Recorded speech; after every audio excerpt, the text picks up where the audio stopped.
Okay, it is 7 o'clock and we will now commence the city council meeting, March 25th, with a call to order and roll call.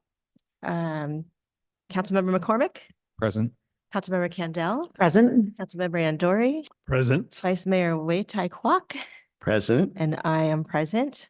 So we're all here, yay. And on to the adoption of the agenda.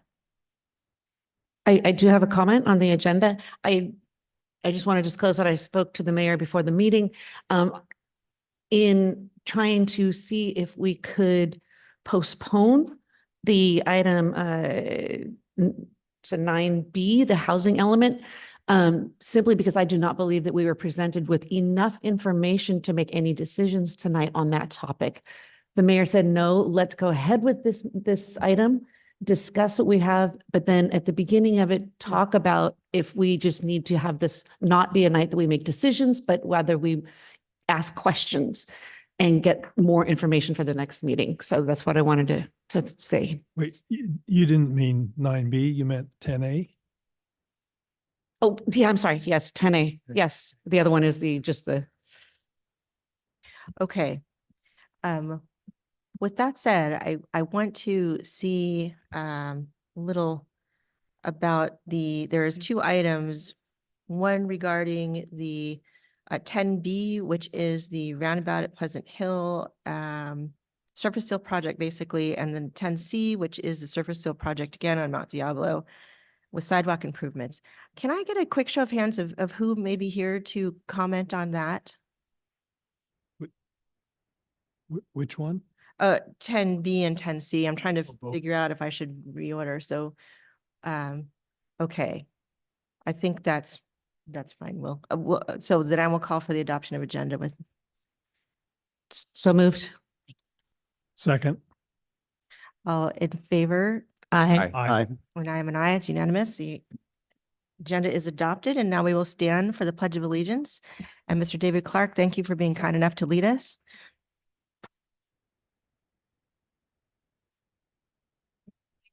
To the flag of the United States of America, to the republic for which it stands, one nation, under God, indivisible, liberty and justice for all.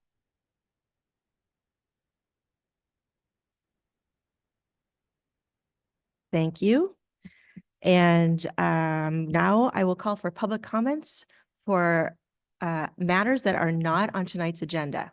Are there any public comments?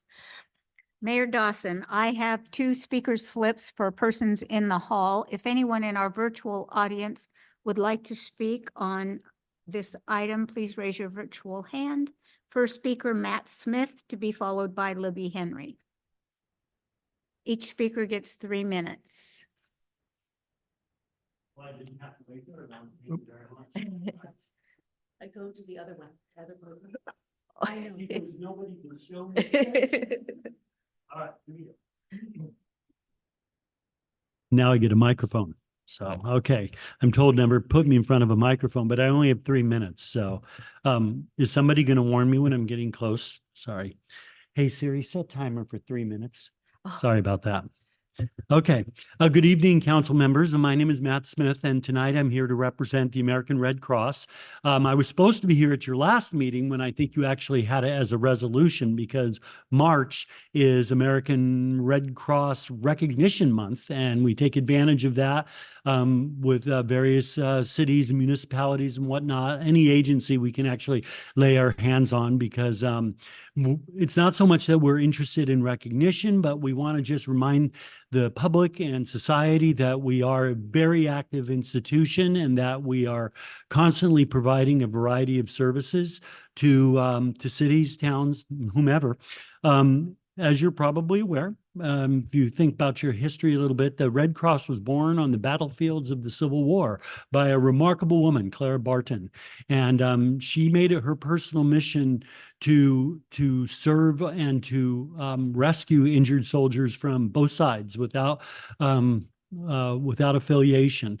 And so Red Cross started in that regard. And for the last 100 and what are we at in 70 years now, we have continued with that. We provide humanitarian assistance and a variety of other services, regardless of who's asking for the help. We have 5 lines of service. I'm sure you're all familiar with giving blood. I hope you all have given blood from time to time if you're eligible. Not all of us are. I got kicked out of the group a while ago because of AFib, but if you're available and if you can't do blood, you might think about platelets. We also do disaster services, and that's my role. I have my little pin here. So I serve when there are house fires in Contra Costa County. I will go out with another Red Cross member and we will provide service for the victims there, ranging from giving them personal toiletry kits all the way up to $1,000 if that's what they need. We also include emotional and spiritual care, even care for pets as necessary. Red Cross does a lot of training. We've done training right here in Lafayette for not only, it's called Pedro, and it talks to kids about having go bags and fire safety. We also install smoke alarms. We had an event here a while ago. And we also provide service to the armed services. We have a strong presence up at Travis Air Force Base. So with that, I just want to thank you for recognizing us. And in particular, I want to thank Wei-Tai Kwok, who got me into, I'm really interested in the intersection of Red Cross and climate change because, oh, there goes my mic. Wei-Tai gave me a great lead to pursue the intersection of climate change because Red Cross is being significantly impacted Thank you. by climate change and the Right. number of disasters that we're being asked to respond to. We're going through a lot of change right Thank now. you. Thank you very much, and thank you for your recognition. I really appreciate it. Thank you for being here. Appreciate it.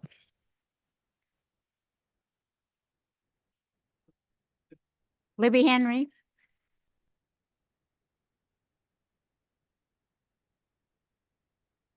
Hi, Libby Henry, 3812C, Happy Valley Road. There's an item on the menu, on the agenda about, under the legislative, about SB 951, but it's only mentioned as something to watch. And what Libby, the reason I wanted to speak tonight was because Libby, this is on action the needs agenda. to be though. taken. Libby, I'm going to stop you here because that item is on the agenda, our legislative update. So you can have, But it's only on the agenda as something to watch. And but it is the part of, deadline for the opposition letters is, or any letters, then you're is welcome this to. Thursday. You can add that comment to that when we have that item come up, which will be coming up tonight. Okay, thank you. This is public comment for items that are not on the agenda, and that is legislative update is later on. Action items aren't on the agenda. It's item 14B, and I've changed your speaker slip. Thank you. Are there any other public comments? Mayor Dawson, there are no additional public comments at this time. Okay, thank you. We will close public comment, and our city manager unfortunately is out ill today, so we will not have that update. We'll look forward to that. Oh, I have a hand raised. It's Jennifer Wakeman, and I believe she may Oh. be giving us the city manager's update virtually from our Zoom audience. wonderful. Well, thanks, Jennifer. Is that correct, Jennifer? It's Tracy. I'm sorry, it says Jennifer. I'm so sorry. But can you guys hear me? Yes, thanks, Tracy. Okay, sorry. I will give this in Naroop's absence. I do have a couple of department updates. First, from planning continues to process routine planning applications and zoning review of applications for building permits. Last Monday night, the Planning Commission considered the application to establish a Circle K convenience store 2 doors east of Diamond K Supply. The commission considered the matter and continued it to May 6th for further discussion. The Environmental Task Force has purchased lawn signs to inform the public of the new gas leaf blower law, which will go into effect July 1. There is an online form to sign up if members of the public would like to place a sign on their private property to help spread the word.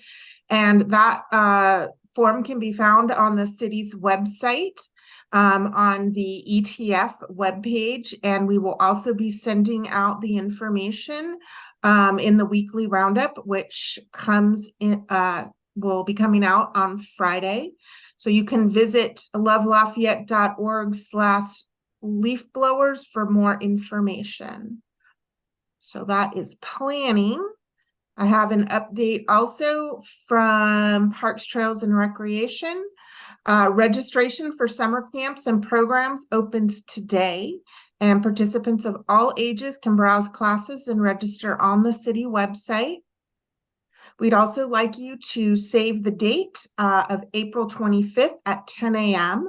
to participate in the Senior Services Commission Age-Friendly Community Meeting to discuss goals and action items for their draft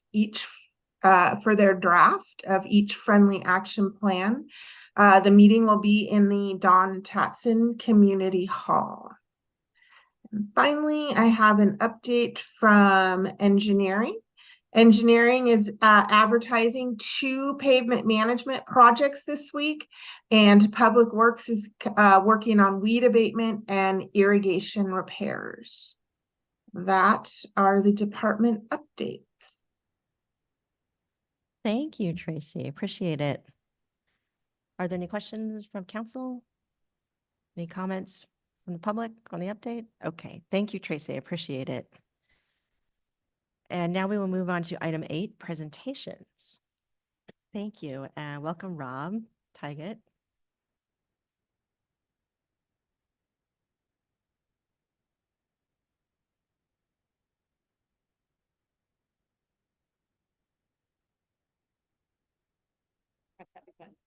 Hello, Council. Okay, so National Library Week will be coming up for us in 2 weeks, and I'm here in advance of National Library Week as I will be out of town that week, and I wanted to come speak with you all about National Library Week and do the same thing I done last year, which is report on many of the efforts and exciting wins that we've had at the library, both at Contra Costa County as well as specifically here at Lafayette Library. So I've got a presentation today that we'll quickly go through, and then at the end we'll have a time for some questions. So as I said, National Library Week will be coming up starting Sunday, April 7th. As we zoom out and we start to look at the library and our statistics, we can take a look at our circulation statistics, and we see that we've gone up 15% over the last fiscal year. As we look at our ebook checkouts specifically, we see those are going up 22%. This is the fastest growing rate of materials that we do see in our libraries. As we know, digital users are more prevalent now than ever in a post-pandemic world, and also in a world with increasing technology needs. Our library visits have gone up in the last fiscal year, up 38%. No surprise there as we're coming out of the pandemic and we're starting to see our patrons become more comfortable with returning to public spaces.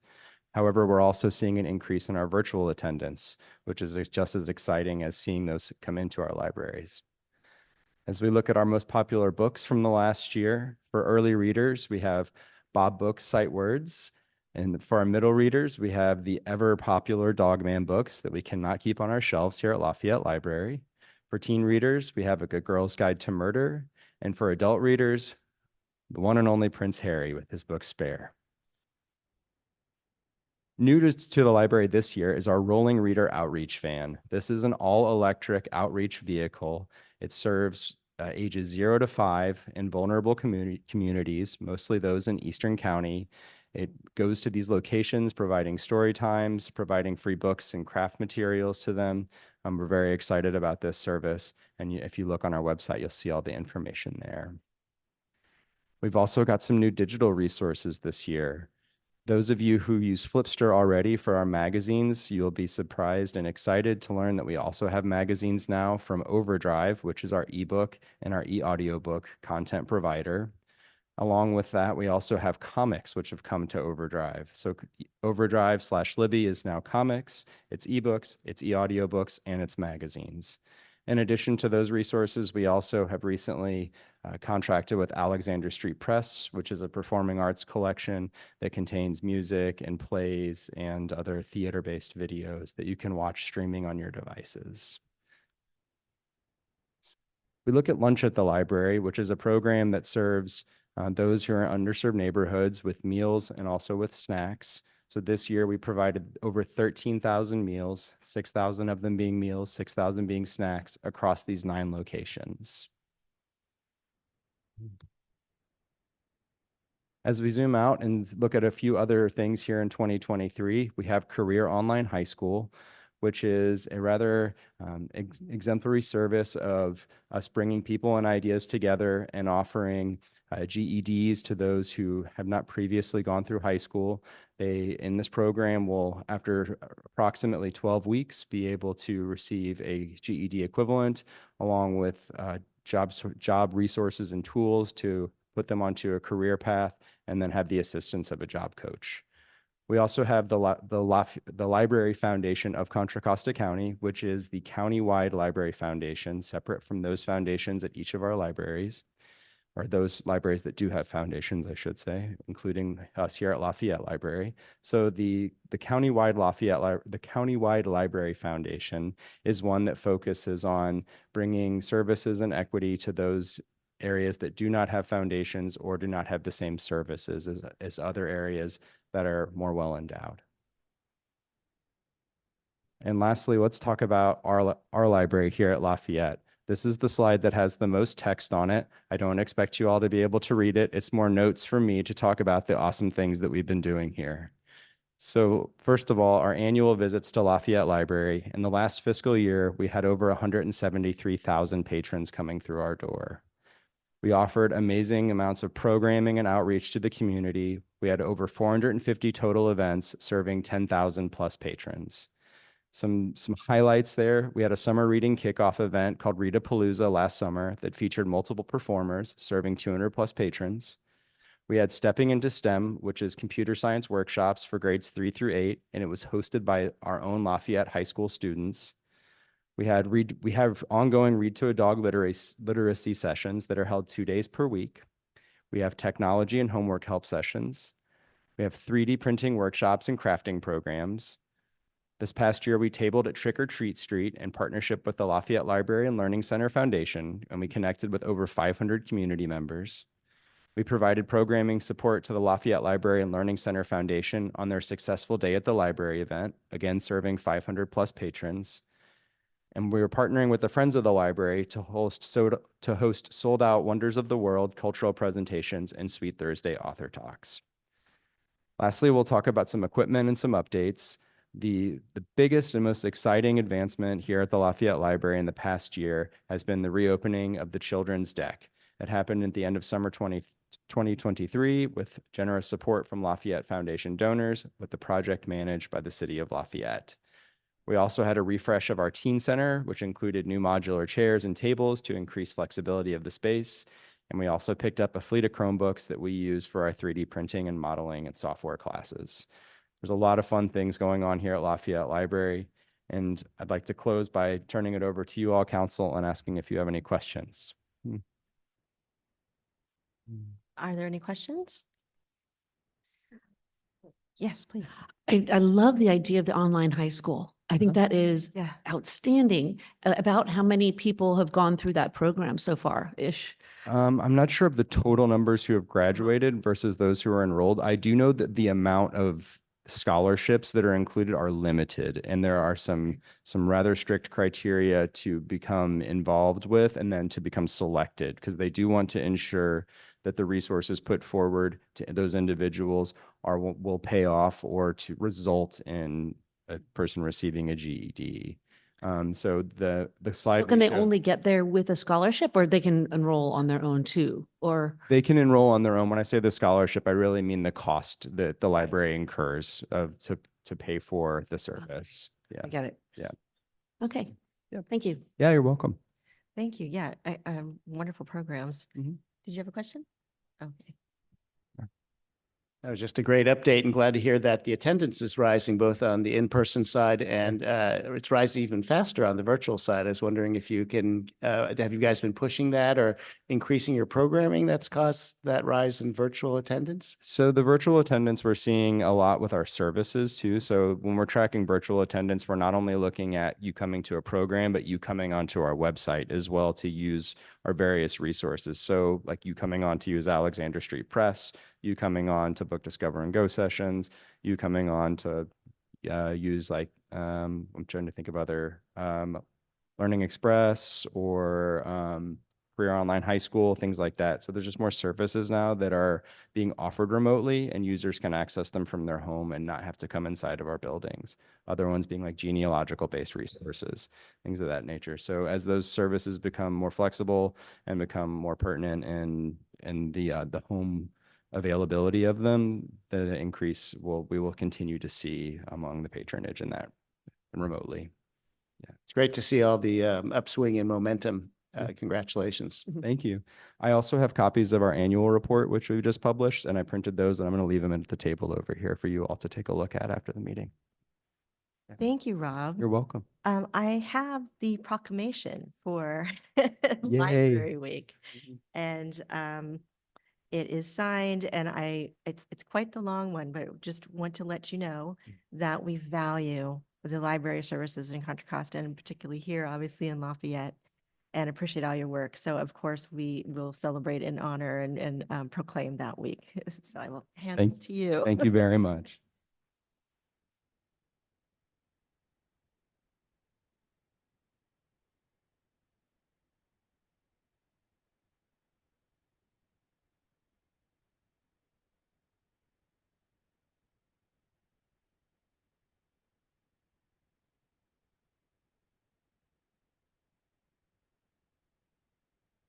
Any public comments before Rob leaves? Any questions? Sorry. Mayor Dawson, I have no comments at this time. Thank you, Rob. Have a good night. Appreciate you being here. And now we will move on to our next presentation item, which is the introduction of Carol Varney. We definitely have a library theme.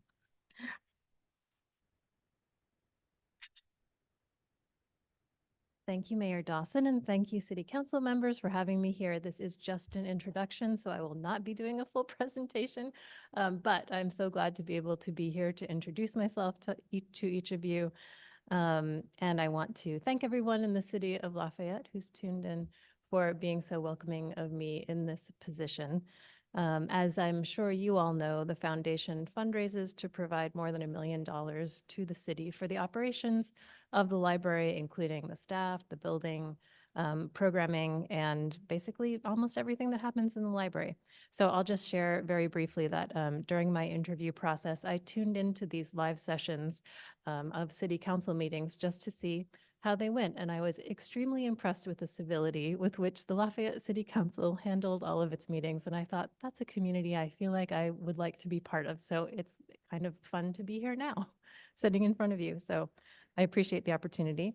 Also, during the interview process, I came to the library several times and spent Saturdays there doing some work just to see who comes to the library, what's it like there during the weekends. And it was always filled.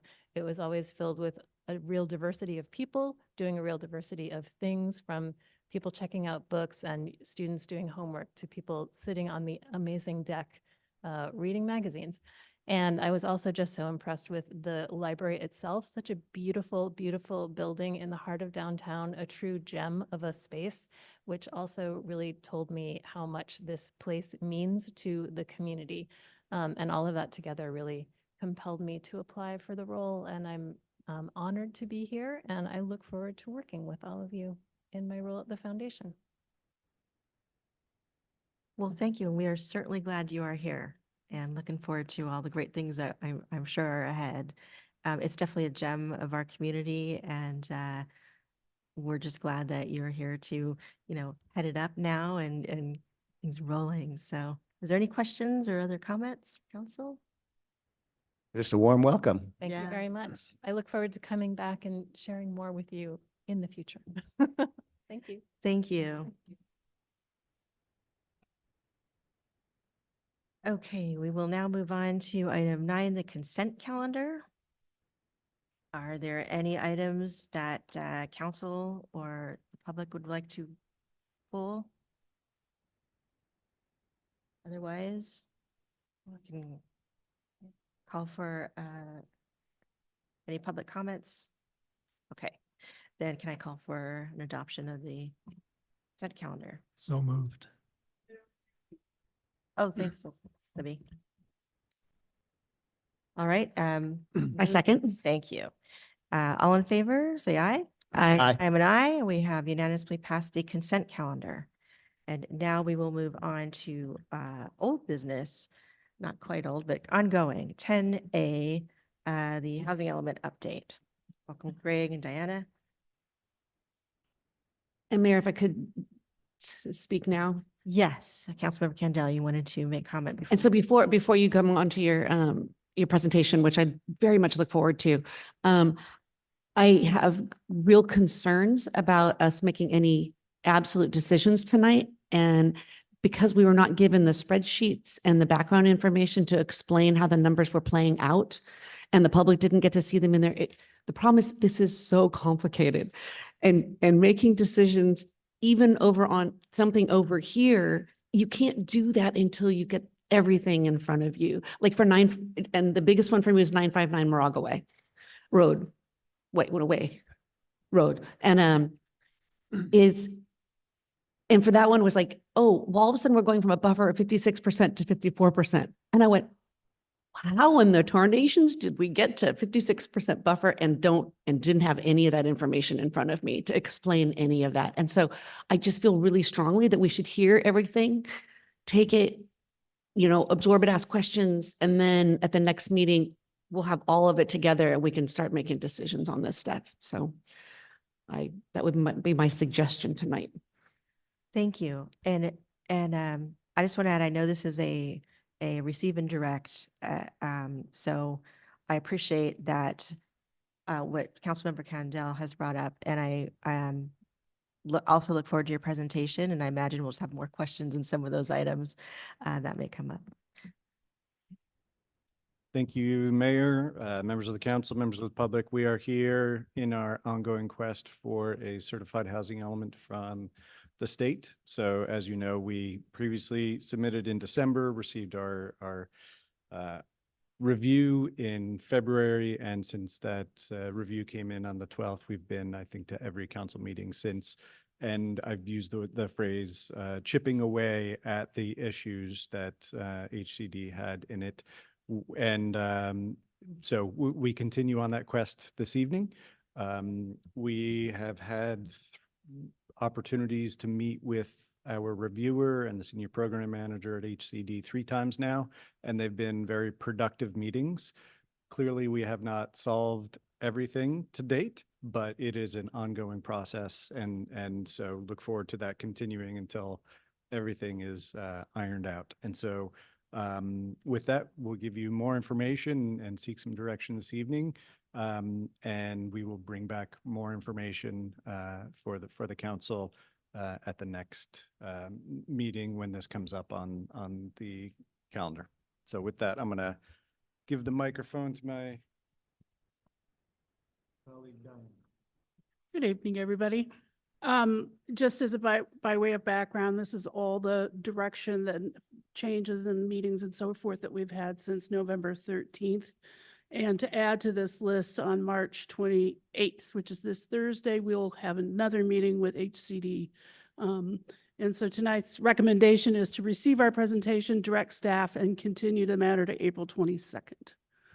So I'm going to go through what's in the staff report. This is all a summary of everything that we have talked to the state about since we last met, and required changes according to the feedback from HCD.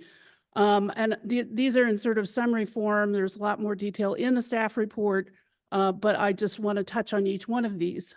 The first is that faith-based organizations, if we want to use them for mobility actions, if additional units above the number that are identified in the inventory are identified and it is included as a separate program. SB 9 and ADUs would also need a separate actions. And essentially what HCD is telling us that our numbers must exceed existing law. For example, SB 9 would be add another unit, allow 2 ADUs or whatever it is, something above what the existing law allows. In return for the removing the FBO goal, which was, I can't remember the number exactly, HCD said add our projected inclusionary units to replace that goal. And then it increased the number of units in other mobility goals. And so the total goal is now 160 units in mobility actions. Both the staff report and Appendix G, which is the implementation plan, show the proposed changes. Next slide, please. Other changes to the implementation plan, according to what HCD gave us, one was to allow alternative parking standards, including tandem and hydraulic lifts, add the graduated density program for lot consolidation, which we discussed at the last meeting, add specific timelines and milestones to redevelop 949 Moraga, which we'll discuss more in detail tonight, what that means, add specific language referencing ELI, extremely low income households, in supporting affordable housing development, and adding a monitoring action. Next slide, please. Updating emergency shelter regulations to allow them by right and consistent with state law. There are a bunch of other things that were included in that one. Explicitly state that the city commits to revising heights and setbacks to facilitate achieving maximum densities, and explicitly state the city commits to creating development standards on rezoned sites that would maximize development potential. With respect to opportunity sites themselves, we created these tear sheets, which had been in the original housing element that you saw, but have been reformatted or repackaged to meet HCD's expectations. We've added information on environmental and other potential constraints as they've requested. We've added additional information about development potential. For example, one example that HCD gave us is these sites could be put together in such a way as to create a more regular shaped site, and that would be a much more, it could be a statement development on the corner of this street, whatever. Those are the kinds of things they wanted us to include. Next slide, please. Now, this is starting to get into some of the stuff that's going to be different about the so-called workbook or spreadsheet that we were talking about. We'll get into that in a minute. Lafayette Lanes, that's Miramar's project, their entitlements have lapsed. And as a result, it's no longer a pipeline project by the definition of the state, and is now a regular opportunity site. So that's number one. Number two, we're adding in Walgreens at 3614 Mount Diablo because it is closing and it is for sale. It also is added as a regular opportunity site. And third, in this iteration, Madison Park's improvements have been demolished, but the site is for sale. So now it is considered a regular opportunity site. This is where we get into the crux of the sort of discussion here. And I think perhaps where the most information we're going to provide that's beyond what was in the staff report. So the state's inventory guidebook gives us guidance on how to calculate the percentage of lower income RHNA allocation on non-vacant sites. And the specific guidance we included in the staff report. And based on this guidance, and with caveats, the city could meet the threshold, that the number there at the bottom we want to be less than 50%, but it would require a different distribution of units by income rather than using the RHNA allocation, which is what we have used before, which we can do. We discussed it with the state, and the state said clearly the statute allows flexibility to do it. Next slide, please. So if we were to use the RHNA allocation, this is different than the last thing because I'll get to that in a second. If we just use the RHNA allocation to distribute units on the vacant sites, which is what we've had in the inventory thus far, we have, you'll recall, a lower income buffer of about 34%. That's very low and low together. And then when we do the math, the units on non-vacant sites is 57%. It's not less than 50%, so it does not meet the threshold. This is why we need to look at a way to redistribute the units by income to get the threshold lower. And when I say this, I want to make clear that most of the process of developing the inventory and deciding on what the income allocation should be, it's a capacity analysis. It is not saying that these sites are going to have any distribution of units as we've shown in the inventory. It's merely to show that we have the capacity to meet the requirements. Some developer will come in and decide to build something all moderate, above moderate income on a site that we have distributed units for at other income levels. That's the way it goes. We understand that. But this is a capacity analysis. So the existing arena allocation is something like 28% for very low and 16%, I think it is, for low. If we used an income distribution of 30-30, that is 30% very low and 30% low, and then 20 and 20 for the mod and above, this results in a 44% in lower income buffer as opposed to 34 above. And the units on non-vacant sites is 49. It meets the threshold. So if we change the distribution for vacant sites to 30-30, 20-20, we meet the standard of 49% on non-vacant sites. Next slide, please. We do have in the presentation, obviously we'll make this presentation. We just worked on this before we met. This is what it is existing. This is the, we've reorganized a little bit of the summary sheet from the workbook so that you can really understand where we're coming from. So again, this is with the existing arena allocation, the distribution. And I'm just going to interrupt and say the top half of the slide you're familiar with from all of the workbooks that have been public and shared to date. It's the bottom half of the slide, which is new as of this meeting. And the first line in blue, those are the income distributions that are the inputs for the vacant sites. And then the lowest portion is that same methodology that the state set forth on page 26 of their workbook guidance. And then the bottom line is the percent that would be on non-vacant sites. So again, this is the version, the first slide showing the income distribution of RENA. The next slide will be the 30-30, 20-20, and then we also include a 40-40, 10-10.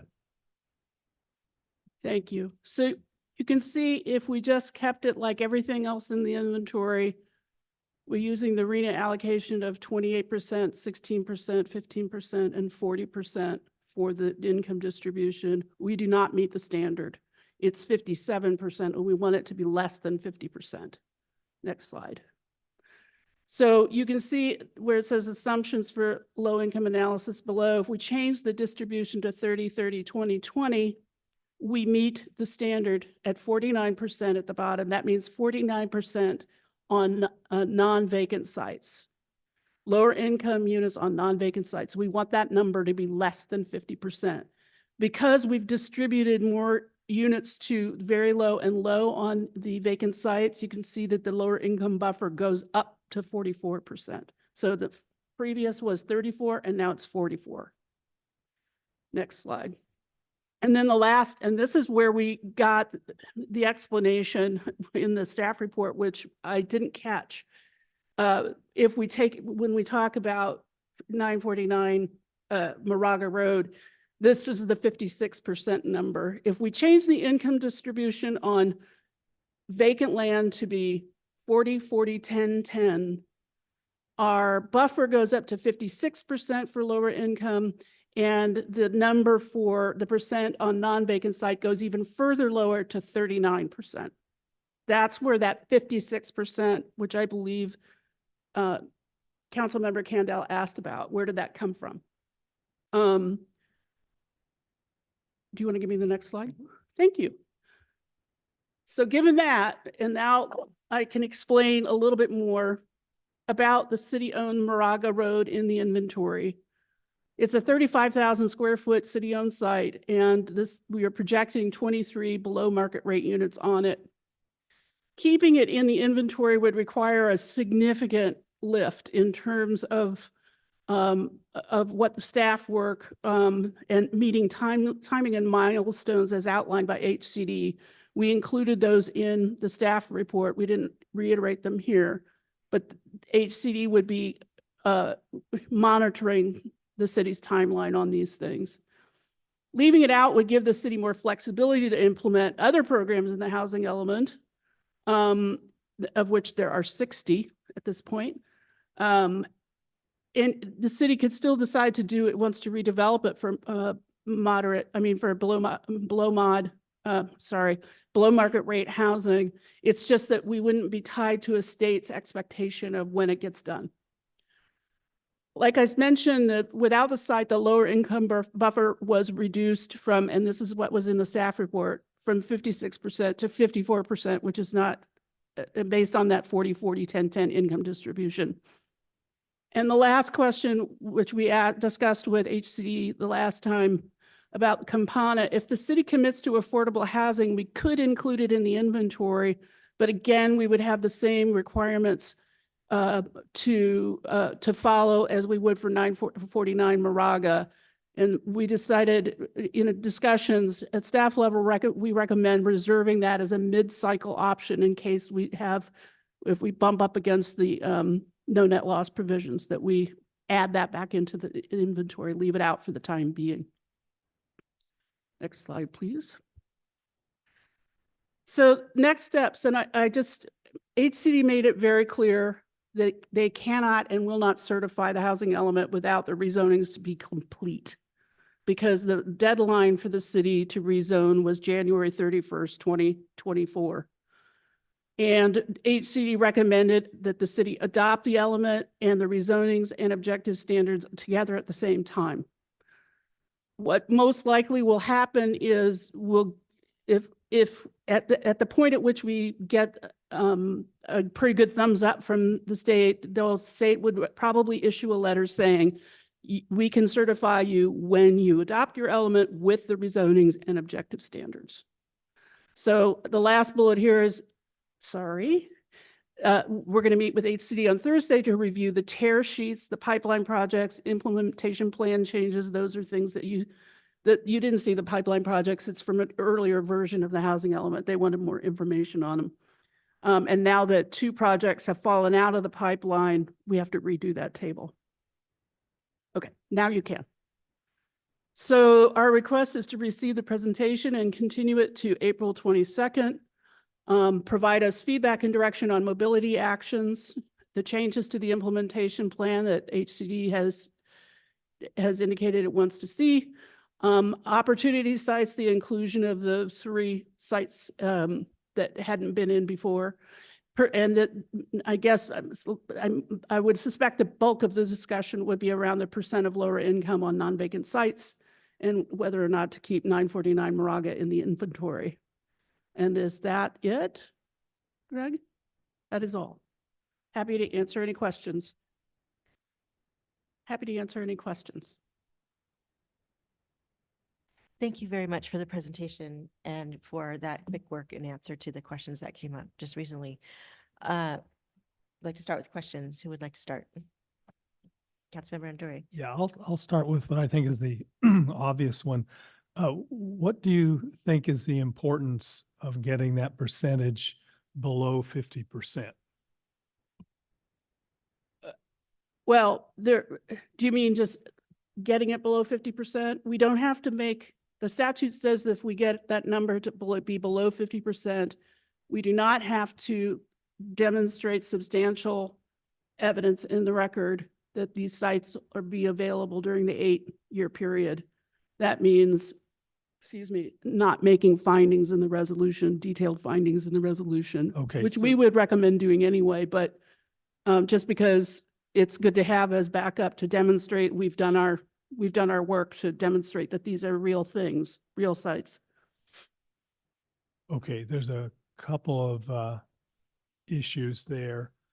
Let's start with the whether or not to make the findings. So the importance, you think, of making the findings, because as I understand it, I mean, there were a couple of things we've discussed over the weeks. And, we had a discussion when it looked like it'd be very difficult to get below the 50%, that HCD had told us that it really didn't matter from their standpoint because they're going to apply the same standards to deciding whether they're going to say our opportunity sites are fine or not, whether we can include them or not. So has HCD changed their position at all? No. No. Okay, so then the consequence was that if we got below 49, we didn't have to make that showing. So technically, we don't have to make the findings. So why would we make the findings? Maybe I could jump in? Yeah, thank you. Mala needs to jump in here. My suggestion is if we do get below the 49%, and Greg and I have talked about it, we'll still have the evidence in the record, as Diana has mentioned, in the tear sheets and whatnot to show that why we think these sites can be developed, but we will not need to make findings with substantial evidence that the use is likely to be discontinued during the planning period. And that is a higher bar. So I think getting below the 50% is important. And I think that's why staff is recommending that. So at this point, if we can get to that, we would not make the substantial evidence findings, but we would have information, continue to have information in the record to demonstrate. Okay, but are you saying we'd make findings of a certain degree? No, it's No. just that we would have the information in the tear. Oh, sheet. absolutely. No, I think Correct. that's agreed, really important to have Correct. all that you're working on. There's that outside risk too, right? Hmm?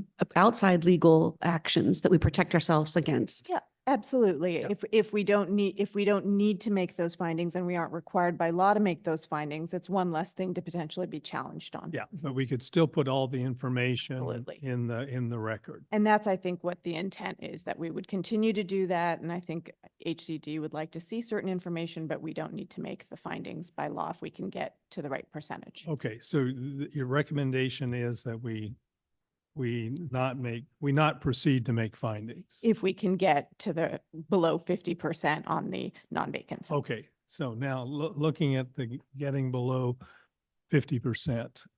So most of the sites originally we had at the RENA percentages.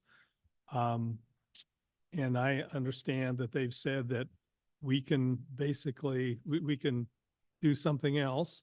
But there was a big concern about whether we would have to rezone midway or even if we might fall out of compliance right away if a site that's heavily lower income were developed with above moderate.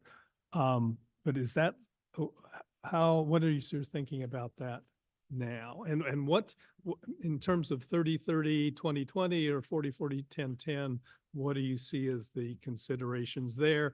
And a follow-up to that, is that being applied across the board? The last question is was that ratio being applied across the board to all 4 vacant sites? Well, to all sites. To all sites, no, it's only the 4 vacant sites. Oh, okay. The question regarding, I'm sorry, could you repeat your question before that? Well, what are the factors in deciding whether to do 40-40, 10-10 or 30-30, 20-20? Essentially, HCD said, provided that we fall below the 50% threshold, they will accept that. So there's no margin of error or buffer that we would need to necessarily build into that. Yeah, but as I understand it, it's kind of irrelevant for HCD purposes because they're going to apply the same standard. I'm more worried about what you're thinking about us having to come back and redo things.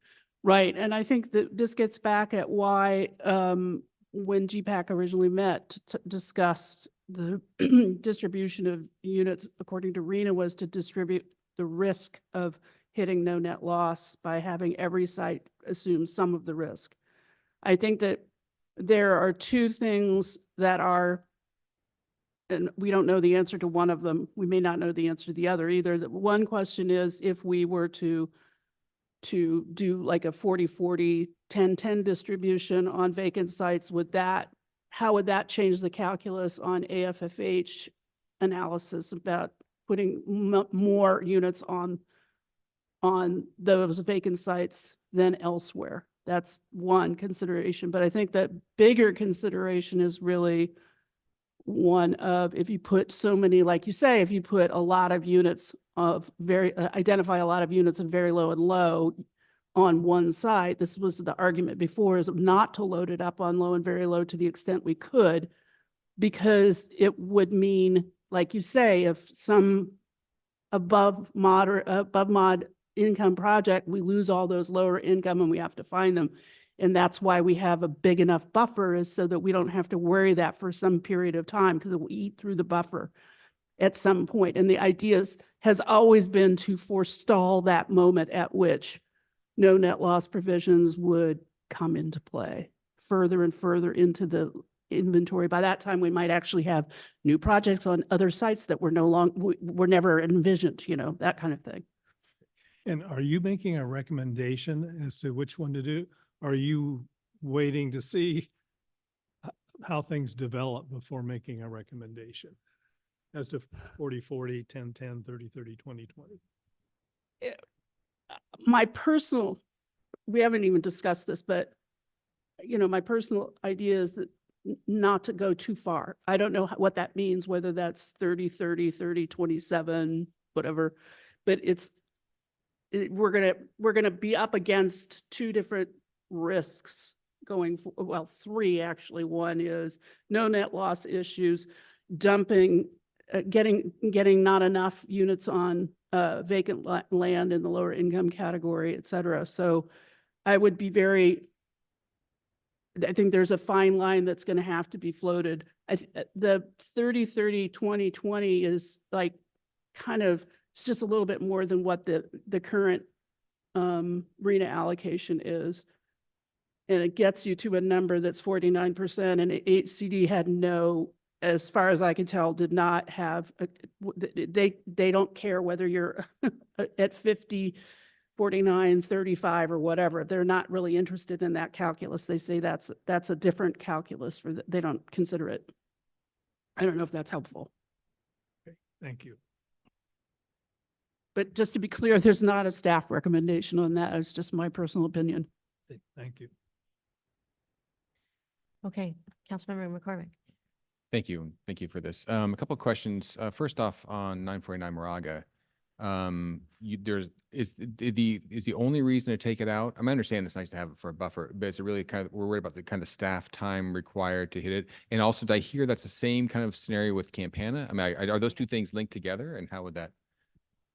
There's similar circumstances in that they're city-owned properties, and that the obligations on the city, if we were to include them in the housing element as an opportunity site, would be identical. Mm-hmm. And so it is wholly a function of looking at all of the other programs that the housing element already has, and the implementation program and HCD's desire to see as many of those implemented early in the cycle. So it's solely a function of the staff resources and costs associated with developing a city-owned site. I think we can agree it is an opportunity site. Mm-hmm. HCD does not define it as vacant because it has parking on it. But it is absolutely an opportunity, and we have pursued it with developers in the past and explored doing a lower income housing project on there. Hasn't worked out to date, but we would certainly pursue that moving forward as opportunity presents. Right. And is there a concern? It feels like both of them. I mean, obviously, if we are perceived as not being forthcoming or interested in lower income housing, having public sites that we're developing, there's obviously kind of seems like an emotional, or like the city's really invested, right? Taking that one out, are we concerned that? I mean, I guess I don't know how you weigh kind of running 60 programs versus having an actual site that we are, helping to develop. I think the recommendation is actually to keep it as a program, but not in the inventory, because the bar for having a site that the city owns in the inventory is a lot higher than the bar if it's not in the inventory. Can you explain that? The bar is HCD would basically want you to make sure that construction begins within a certain amount of time, that it will be completed within the 8 years. And maybe that's a timeline that works, and maybe it's not a timeline that works for the city. Many other factors could be involved. If you take it out of the inventory, you still have to comply with certain aspects of like the Surplus Land Act requirements, but you don't have HCD telling you that you have to have this done by thus and such date. You have to commit to dates in when it will be done. Right. I think that's the main concern. You could start it maybe later in the cycle, include it as a program because you want to do housing, just don't include it in the inventory itself. So the follow-up is, are public sites different than all the other sites that we have? Explain why this is different than the rest of our op sites. Yes, it's different, and I will defer exactly that to the city attorney because I'm not an aficionado of public land act stuff. I'm guessing the rationale is because we control the site, we own it, so we can develop it and have it turned into affordable housing within the 8-year cycle. That doesn't really answer the question. What are the laws that surround it if we include it as an opportunity site and it's a public land? Why is that any different than any of the other requirements we have for all the other opportunity sites? What's the suite of laws that govern that? I see what you're saying. I can't point to a statute that would say that it has to be completed within the cycle, if that's the question. Yeah, I mean, like, yeah. what's the, you know? It's HCD that says it needs to be completed within the cycle. It's the expectation, I'm presuming, from HCD, given that we can control the site.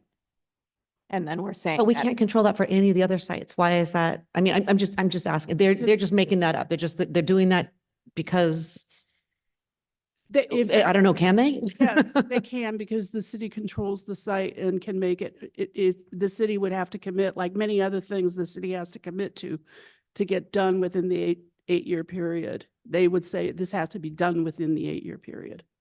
Great. Just a couple more. I Let's just, be a follow-up on this. So I want to, couple more questions. So if we took 949 out, and I guess Campaign has never been in it, I'm not sure to begin with, so it didn't really matter. Now we have additional properties that come in now, right? We have the Walgreens property, Lafayette Lane can be recharacterized, I think, right? Because now we have a higher density. Have you guys done an assessment how that is affecting the totals? How that's affecting the I mean, our inventory? overall, did that give you the confidence to take out 949? I'm kind of curious, just we're adding new sites that weren't there before. What's the impact of that? Do you just have a higher buffer? Or is that giving you the confidence to take out these other sites? I guess I'm wondering. It does. And so the 3 summaries that were on screen during the presentation with using the RENA allocation, 30, 30, 10, 10, 40. Yeah. 30, 30, 20, 20 rather, 40, 40, 10, 10.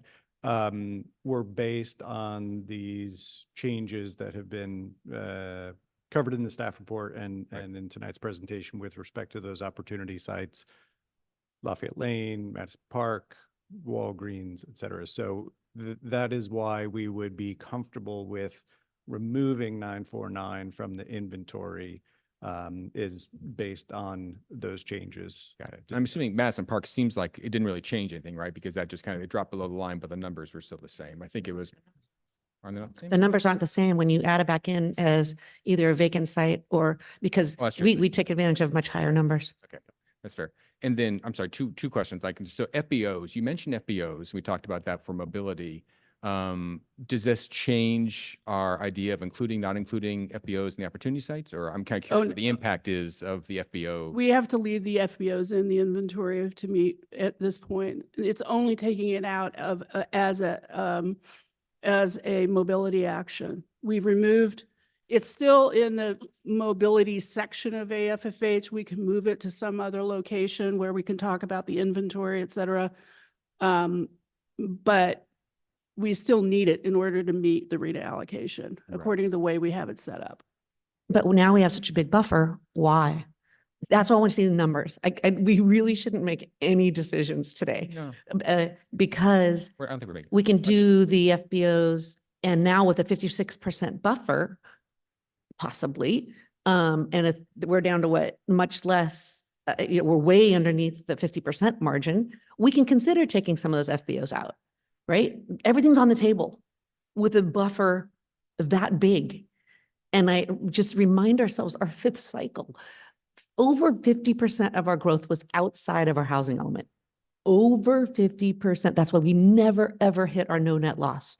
Because once we upzone, we don't just develop on these op sites, development happens wherever development is, opportunistic at the moment. And so to be too scared of these numbers it is one tact, but remember, we are not limited to just developing on our opportunity sites. We've got the whole rest of the town. And that's what's been happening in our city. Great. Final question. Okay, so Councilmember Candel's points are well taken, but at We'll the take it in moment, discussion, yeah, yeah. open to discussion. And the final question is, so you mentioned the number for mobility is now 160. So they've changed the number on it? I mean, I'm confused. Is there a target that we're chasing that they keep changing, or what? They specifically asked us to increase each of the mobility actions outside of FBOs and add in our inclusionary units, which actually is a benefit to us because we hadn't included them as mobility actions. Okay, so it's just kind of, they're just asking to Yes. recharacterize things. Okay, thank you. I had a quick question to follow up on 949 about the Surplus Act. We'll still be in compliance because they'll still be at play for programs. Is that true? If we remove that, it's just, as you said, it would be. Right. It's still an action and you'd still have to follow it, but you're not on HCD's timeline. You're on your own timeline. Right. Okay. Which kind of goes back to your point. Sometimes things are developed differently outside of the opportunity sites. Yeah. Oh, yes. Oh, please. Lots, I was just You're up. waiting. Okay. So on the slide that says SB 9 and ADUs need their separate actions. Our ADUs, we already have the JADU, extra JADU. If they do that, does that classify for that separate action? Yes, that's fine for that. But if we want to add more ADUs, we have to be above and beyond what the ADUs in the inventory. We don't have any SB 9 units in the inventory, Right. but we would have to go above and beyond state law about allowing more units than what the SB 9 allows. But we don't have to. Now that I'm saying we have to, We they, don't have to. okay, good. correct. That was my question. No, we don't have to do either of those things. Either of those things, great. So I do challenge that when GPAC, you mentioned when GPAC was talking about this and we kept those RENA numbers, I was there. We were never told we could change those numbers. And so I challenge that you're saying, well, GPAC wanted to spread the risk out. It's like, but GPAC didn't know that we were legally allowed to change those numbers. And so I think it's a little bit unfair to say that we can. And so my question is if we can change those numbers, why wouldn't we change them all around town? We even got a letter about that for all of our sites. And what would that end up being? As HCD has said, the city, local jurisdictions have flexibility in how the income distribution is allocated to each of the sites. So I think we've explained previously the rationale and the buy-in from the entities. And we can take that aspect and start over and start exploring different income distributions on a site-by-site basis. We wouldn't recommend it given where we are.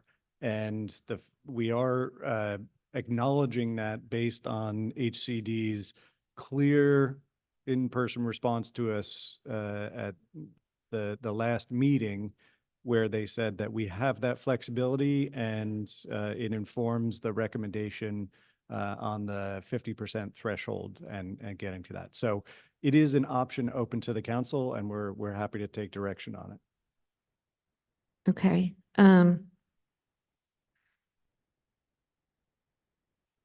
So I was unclear. I see a lot of this.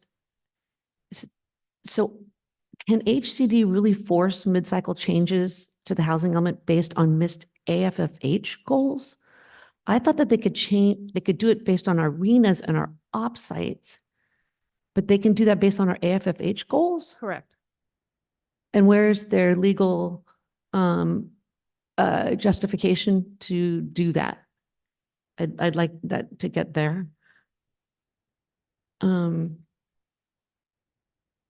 That was really a surprise, that you saying that we have to not only, so I get it. They say that our housing element is good. We adopt our housing element, we do the rezoning, but the objective standards at the same time, that was new for me tonight. And what, can you give us examples of other cities that they have also said to do that, that legally they did? And whether we're the only ones? The question is, as Why was the objective standards, adopting those during the rezone side thing, now a new requirement?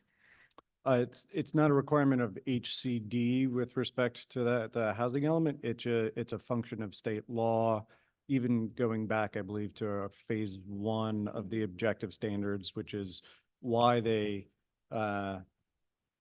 panned out the way they did with respect to complying with state law, not imposing additional objective standards that further reduce the building envelope. So But we already have objective standards, right? correct. And if we are upzoning, Uh-huh. then we have the opportunity to implement new objective standards, which would Can we do them later? not, to my understanding, and I'll defer to the city attorney on it, but Yeah, can we get next meeting, please? I'm happy to give a brief Okay. response now.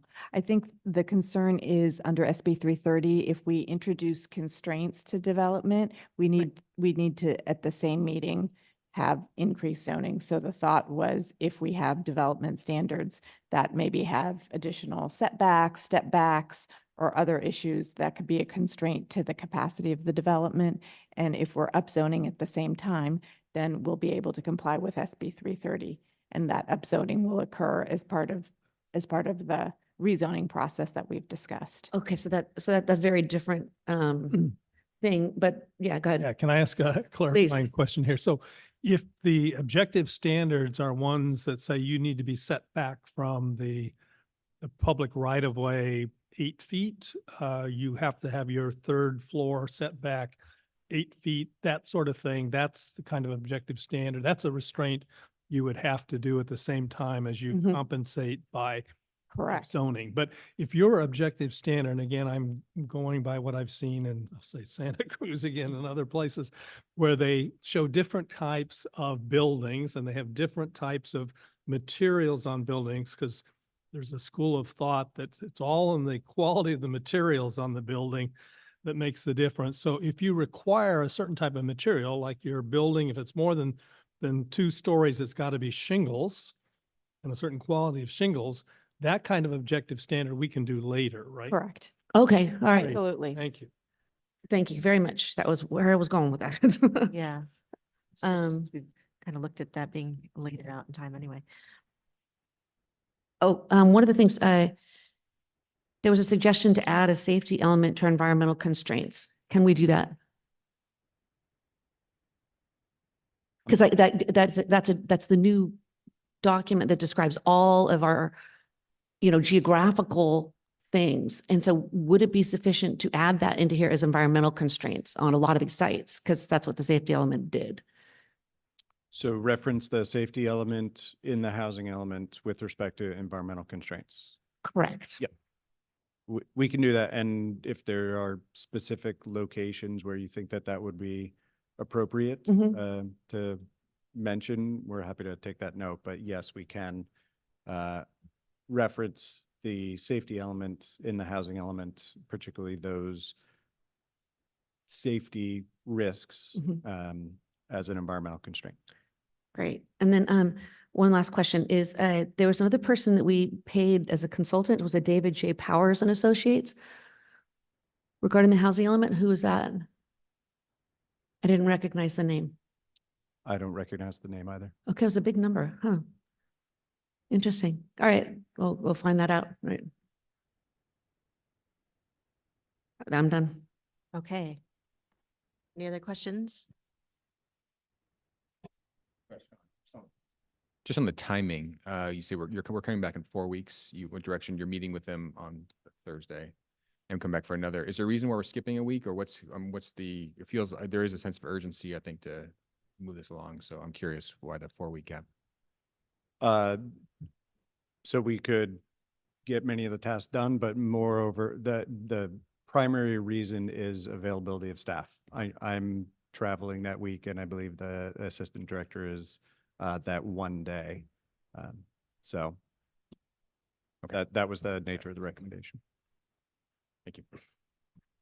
One last question. There was an idea coming out about zoning opt-ins in some of in basically all of Lafayette for the single-family zone areas. Is that something you guys are familiar with, and is something that maybe we could consider? It would be a mobility thing, right? It would help fulfill some of our mobility AFFH.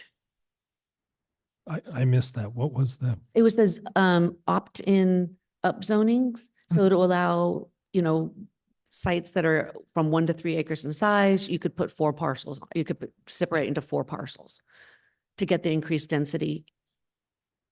But it's an opt-in. It's not a rezoning. It's an opt-in program. Is that because the other cities, it was Portola Valley, I guess, that did that. And if you'd heard of it, and if we can consider it. The provisions, yes, I'm not familiar with any prior example or utility Okay. of an opt-in. I mean, basically, the Plaza Way overlay district is an opt-in. The district standards are set up and the process by which, but then it is up to individual property owners to utilize that program or not, and thus opting in. I'm not familiar with that on a kind of a citywide single-family residential, and so we could explore that more as a tool. All right, if there's no more questions for council, we'll go to public comment. Thank you, Mayor Dawson. The City Council is now taking public comments on item 10A. I have 1 speaker slip for persons in the community hall, or 2. And anyone in the Zoom audience would like to raise your hand at this time, we would appreciate it.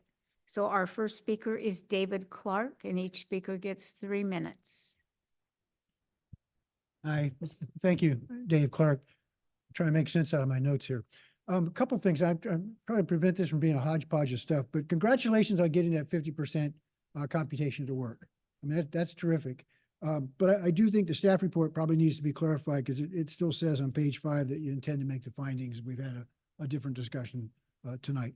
The second thing is on the charts that Greg, Mr. will put up with respect to the RENA allocations and how we arrived at that less than 50%. I think, Greg, you made the comment that the top half of that chart hadn't changed.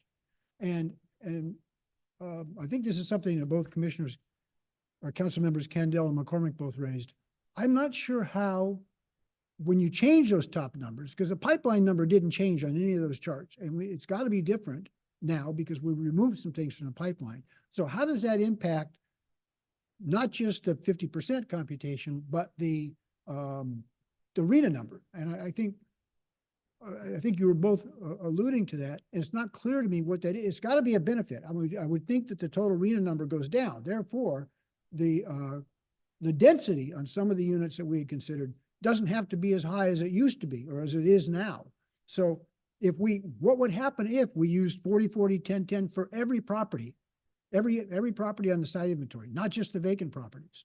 I think you might wind up in a situation where there's no upzoning required in the downtown, which would make things far easier. Now, is 40-40-10-10 legal across the board? I think it's legal, but anyway, I'm just suggesting that if we run that, I think we might get some startling results. And we haven't seen those yet, but in addition, there's another risk that I see coming, which is the mid-cycle option. We're going to have to look at what we're going to need. And some of the projects that we've got now are going the wrong direction. I mean, Madison Park is out. Lafayette Lane is out. So if those projects aren't going to get completed in a certain period of time, this mid-cycle option will probably raise its head. We're going to have to relook at things. So it seems to me it kind of makes sense to not upzone in anticipation of something that we don't know how it's going to play out. And I don't even know why those projects are not moving forward. I'm not sure if we're doing some kind of quasi-exit interviews when folks, is it more profitable to sell than to try to develop? I just don't know. But should we anticipate that same, whatever that rationale is going to apply to anybody in the future that's going to apply for a building permit? Are they going to have, is it going to take a long time for those things to happen as well? And if it is, it just seems to me we don't need to rush to upzone everything to the extent that we're going to have to relook at it in 2 years anyway. But I'd be really interested to see how that 40-40-10-10 played out across the board, just as a reference point. Thank you. Thank you, David. Thanks for writing in as well. Our next speaker, Stella Witherspoon.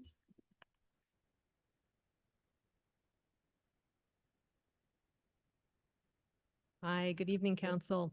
So I just wanted to address no net loss. I think the discussion has been very, very good, and just reiterate that I think one of council members said you can add in developments as they happen when they're not on opportunity sites. They actually go into your spreadsheet, into your site inventory, and so they benefit your site inventory. So you can have benefits coming in as much as you have potential losses if an actual site on the inventory is redeveloped with fewer lower income units than you expect. And you can rezone after meeting no net loss. It's not, I mean, it's what the law says, it's the way it's done. And Arinda actually faced this and managed to handle it with the help of their housing element consultant. So it happens. For FBOs, so it sounds like they're not going to be viable as a affirmatively furthering fair housing program. And I personally think then they should be, most of them should be taken out of the inventory for a couple of reasons. Two have said that they don't want to be upzoned, which I would interpret as we don't want to build anything on our site. HCD itself has said that the city has no track record of producing these type of sites at these type of institutions. And so to prepare for rezoning or some other action at a mid-year review. I think the signs point to these sites as probably not working out as one had hoped. And maybe the best path forward is just to bite the bullet now and source I think it's 140 lower income units at other downtown opportunity sites. I think the exception could be Our Savior Lutheran and Lafayette United Methodist, which I believe have both expressed interest and I think just have a much higher likelihood as such. Last thing is a quick question on the spreadsheet, the site inventory spreadsheet. I do want to say thank you to Greg and Diana for sending that out. It was really helpful to help answer that mysterious question about what was in the staff report and where the 61% on vacant sites came from, 61% lower income units on vacant sites. So I really appreciate that. But one thing I noticed in it was that Madison Park had a deduction of 12 units, and I wanted to get some information about why. And the other is that McAllou's has a deduction of 8 units. And as far as I'm aware, it doesn't have anyone living there. In other words, 8 units of inhabited space on that property. I think it's really just all retail, maybe some storage. So thank you. Thank you, Stella. Are there any other public comments? I have no additional speakers in the community hall, but Jeremy Levine has his hand raised. And if any other persons in our Zoom audience would like to speak, please raise your hand. Welcome, Jeremy. Evening all. Thank you, council. Thank you, staff, for your hard work, your meetings with HCD, to the community for continuing to engage on this long discussion. Amid all the details, I want to reflect on why we're doing the housing element, why we're still doing the housing element. It's because California faces a really terrible housing crisis where people cannot afford to rent in Lafayette, where teachers cannot afford to rent in Lafayette, and we can be a part of the solution. We can make it possible to create more housing options for more types of people to enjoy our community. And as we're doing that, I'm hoping that we can think, even in these final stages where we're wrapping up, about what we can do to make it easier, to make it more likely that the different types of housing that our community needs will actually be built here. And so I'm hoping that in the discussion, we can think about what the city can do to pursue deeply affordable housing on the publicly owned site at 949 Moraga, and to really think about how to maximize the opportunity on that site. And also to think about how we can get more mixed income housing throughout the downtown and make sure that the rezoning proposal that we have been working so hard to finalize is going to deliver the kinds of goals that we're trying to achieve. So we've got a lot more work to do tonight. I'll end it there. Thank you for your time. Thanks for your comments, Jeremy, and for your note earlier as well. Our next speaker, Rob Lavoie. Welcome, Rob. Good evening. Thank you for the opportunity to comment. I agree with David, and I was going to suggest the same thing, that we should reallocate the low-income units more generously to the existing projects, and then consider seriously the option of no upzoning the existing downtown. That solves the problem of trying to upzone in a big rush because we're not upzoning. And we also have plenty of capacity there. With the 35 DU density that we already have, you can get up to 50% with current density bonus laws. And now they're talking about even adding another 5 or 10% on top of that. So that gets you up to 58 DU on the current zoning. So why not avoid all the hassles and just stick with what we have, because it's plenty adequate. We can get 50-foot tall buildings already, even higher with that existing zoning. So please consider that. To explain a little about Portola Valley, I reviewed the plan. I haven't read it, in depth because it's very long, but they're a very similar town to us. They have a lot of geographic limitations, and they seem to have two programs for getting density out into the single family neighborhoods. They have virtually no downtown. They have a couple office buildings and a park and a church. So their program is the ADUs and for the AFFH and the opt-in upzoning. I explained that in my letter today. They have a few conditions, and it sounds like a similar plan for Lafayette would be effective. And I think the idea of gentle upzoning, this would be a description for that. 1 to 3 acre sites with some restrictions, 2 ways in and out, under 30% slope outside the very high fire zone, and stable soil. So you can read my letter for more details on that. And back to our 2.5 AFFH missing middle bubble map, I call it. That is really a misnomer. One of the goals of the missing middle is to have walkability. And yet, if you look at that map that's proposed with the 1/4 mile from the exterior or the edge of the existing downtown, you're talking about way more than a half a mile away from BART, from grocery stores, from pharmacies. So we need to make that half mile or quarter mile from the actual benefits, you know, the features, not just the edge of the current downtown, because that pushes out into narrow streets and causes parking and other problems. Thanks, Rob. Thank you. Mayor Dawson, there are no additional speakers at this time. Okay, thank you to our public for their comments. And I don't know if these were questions per se, but I think we're seeking clarification on page 5 where staff will still make findings. And I think you could clarify, but my understanding was you'll still make findings. That's what you've done before.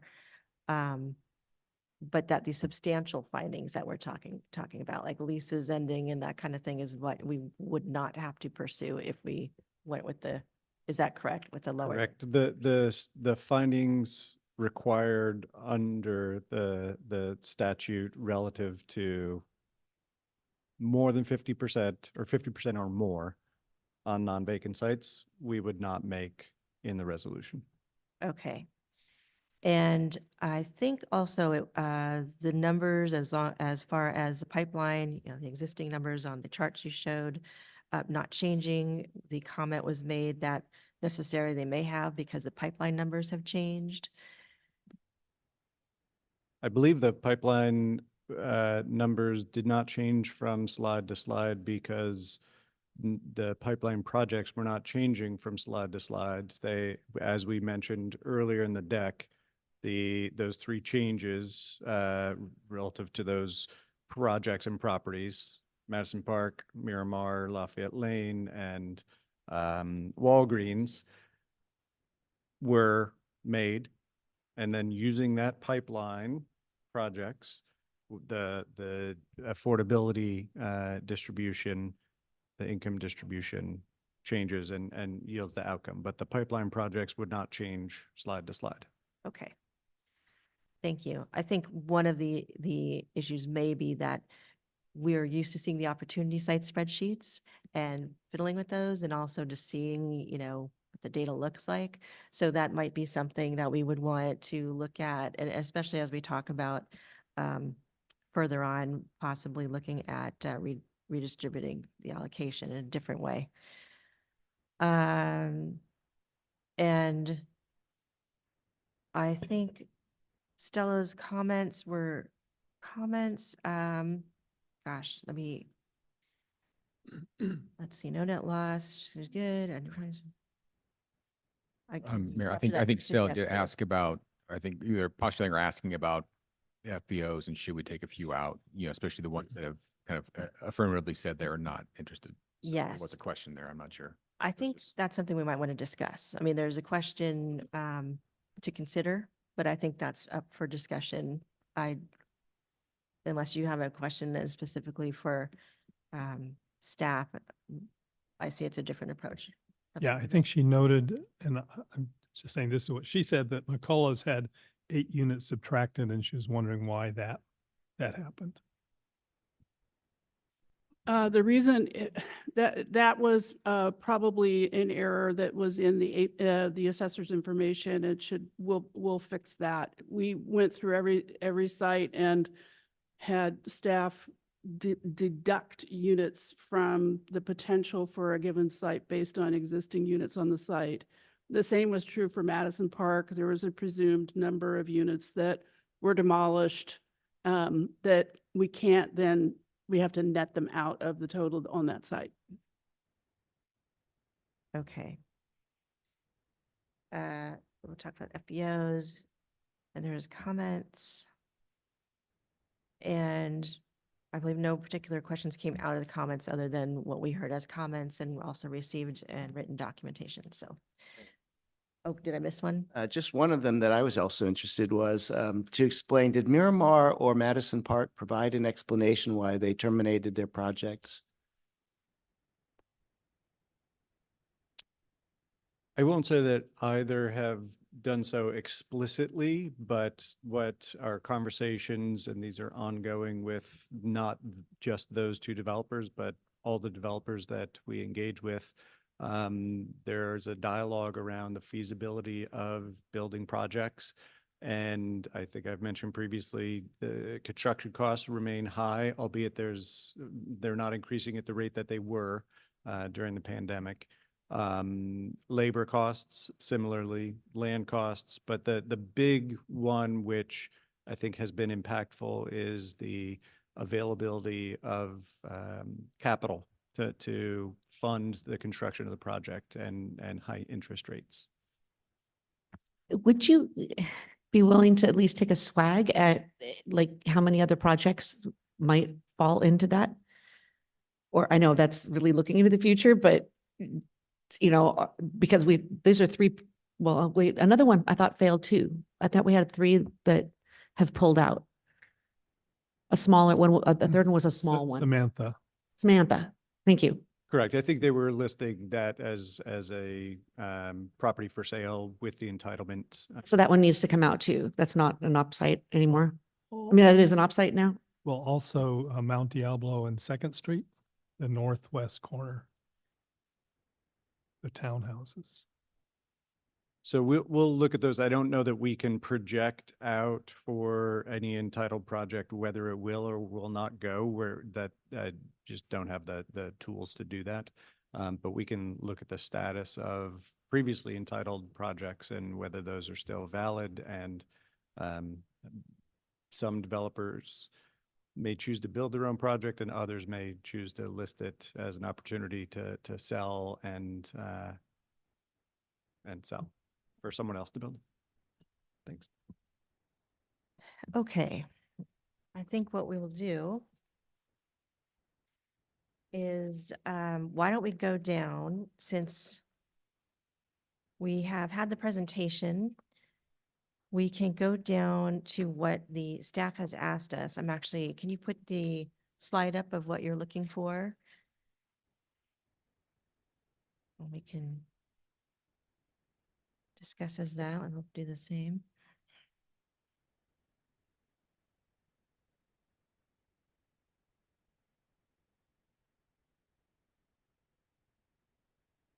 Okay. And trying to think if we should take these in any particular order, if it makes sense for discussion wise, if one will inform the other. Do you have recommendation on that, or would you just go down the list as such? Well, if it were me, we could take the mobility actions, but not talk about FBOs. This is one way to do it. Not talk about FBOs and whether they should be included or not in opportunity sites.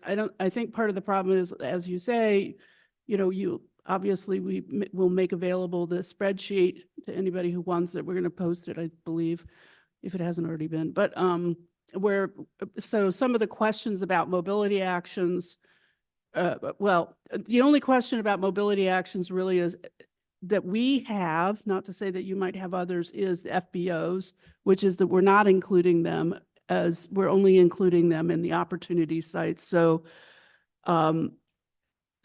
maybe reserving FBOs in the opportunity sites discussion, but everything else in there, including the language that HCD's requested, the number of units, et cetera, if there were anything in those mobility actions that you had a specific direction about, or they look okay, et cetera, and then changes the implementation plan in general. And then opportunity sites, percent of lower income on non-vacant sites, and 949 Moraga are all interrelated in the sense that you pull the string on one of them and other things happen with the others. Yes. Okay. So then we will start with mobility actions, less FBOs right now. Does anybody want to start a discussion or have comment on? Sure. I'd like to at least look into that opt-in rezoning. And because that's a mobility one, right? Yes, I should mention that HCD was satisfied with the actions that we do have. So if you have a recommendation that you want to see a program that opt-in as a replacement for some of For them. the replacement of the half-mile bubble.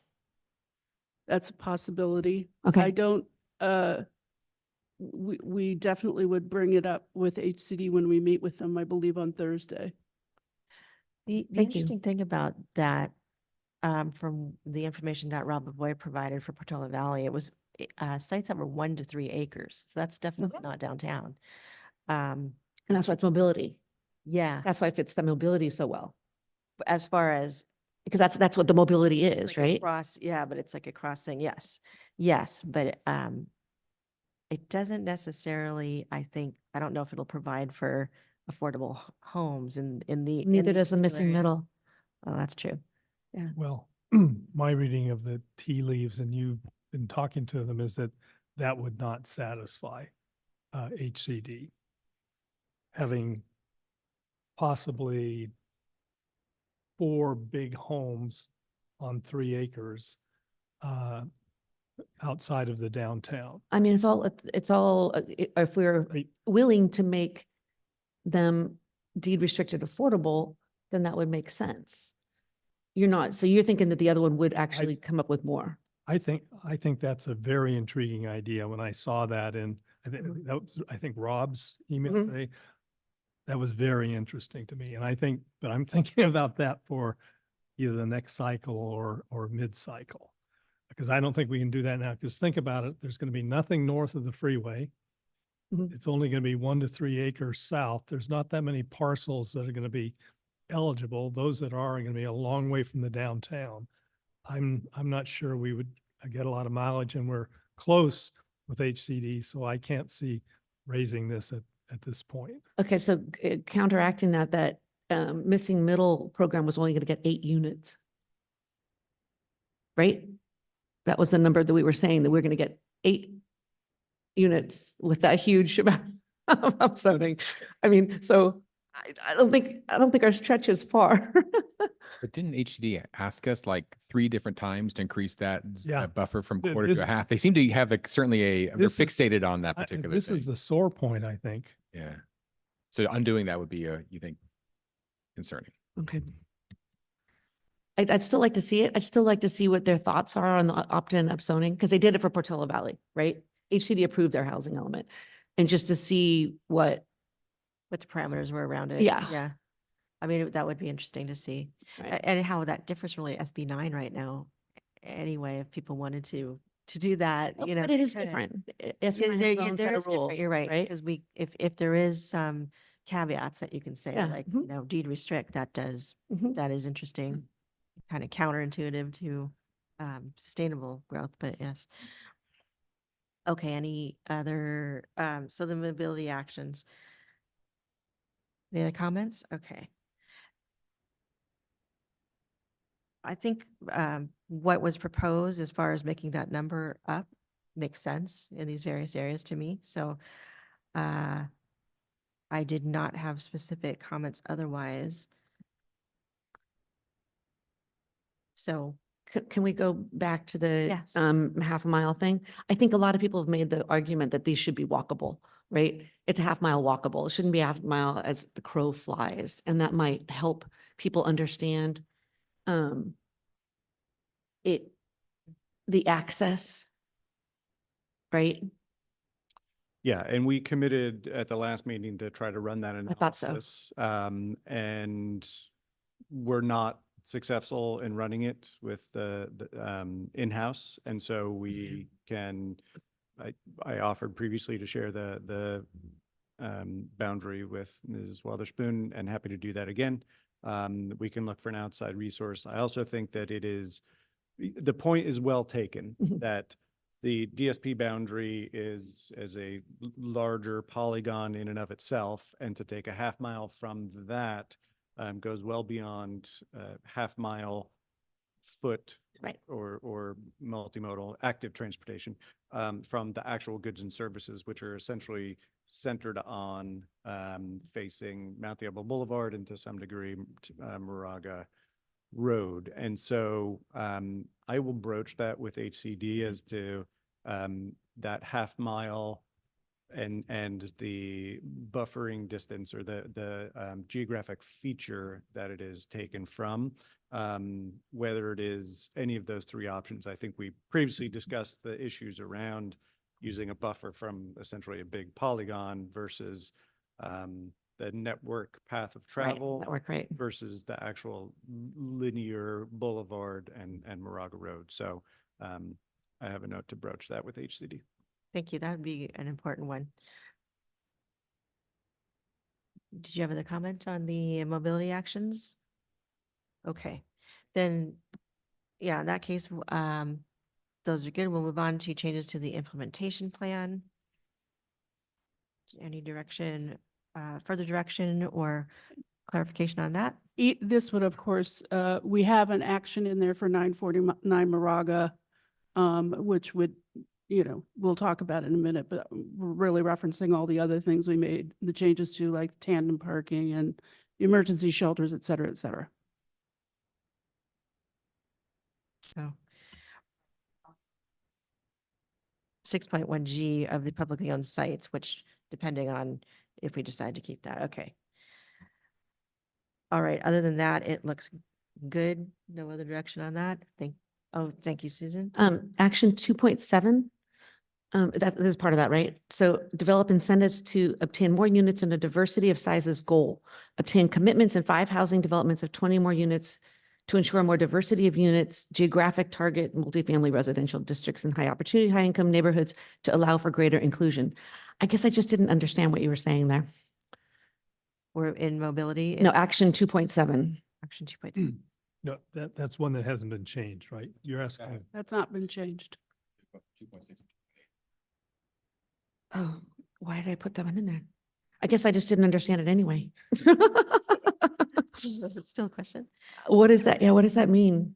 So we were going to try to get 5 developments of 20 units or more. And We would like to get projects that have more than 20 or more units to provide a diversity of ranges instead of just all one product type, is actually encourage them to give us smaller units that would be quote unquote affordable by design, et cetera, et cetera. This was in to get a diversity of unit sizes out of a developer to accommodate potentially not low incomes, but moderate income primarily. Does that clarify? okay, I guess so. Yeah, sure. Yes. But how, I mean, we can't force that. We can only ask them. Right, we would encourage them to do that, yes. When we discussed with the state about, I think you may recall when we discussed about having a maximum average unit size, that part of the state's accountability unit said they thought it was potentially run afoul of HAA. Right. And so they suggested making an encouraging an action rather than a required action. And so there'll be no punishment if we don't do it. No. Don't get them. Okay, thank you. That's all I want to make sure. Okay, then if there's no other comment on that, those revisions, thank you. Now we'll get to the opportunity sites. And might as well, there's a few things to talk about within that. Who would like to start with a comment to kick off discussion, or should we just go into the FBOs? Well, I think that let's take maybe the first 3 opportunity sites that we just highlighted. One was Lafayette Lane, which is now a regular opportunity site. Same with Madison Park, and now also Walgreens. Just taking those aside, are those okay changes in the, I mean, is this what you want to see kind of thing?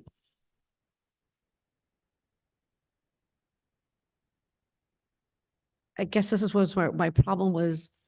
I didn't get to see the spreadsheets. I didn't get to see how these affected our allocations at all. And so that's the kind of information that I'm like, right.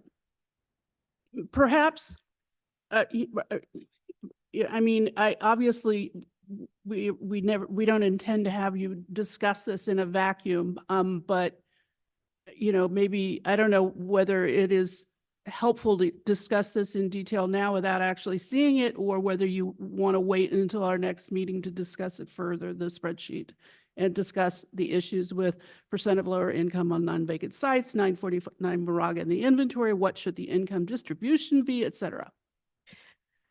I think that might be the better way to approach this because I think we all would appreciate the same level of information to, base discussion and decisions upon, especially because these are changes and they're very important ones that we need to look at.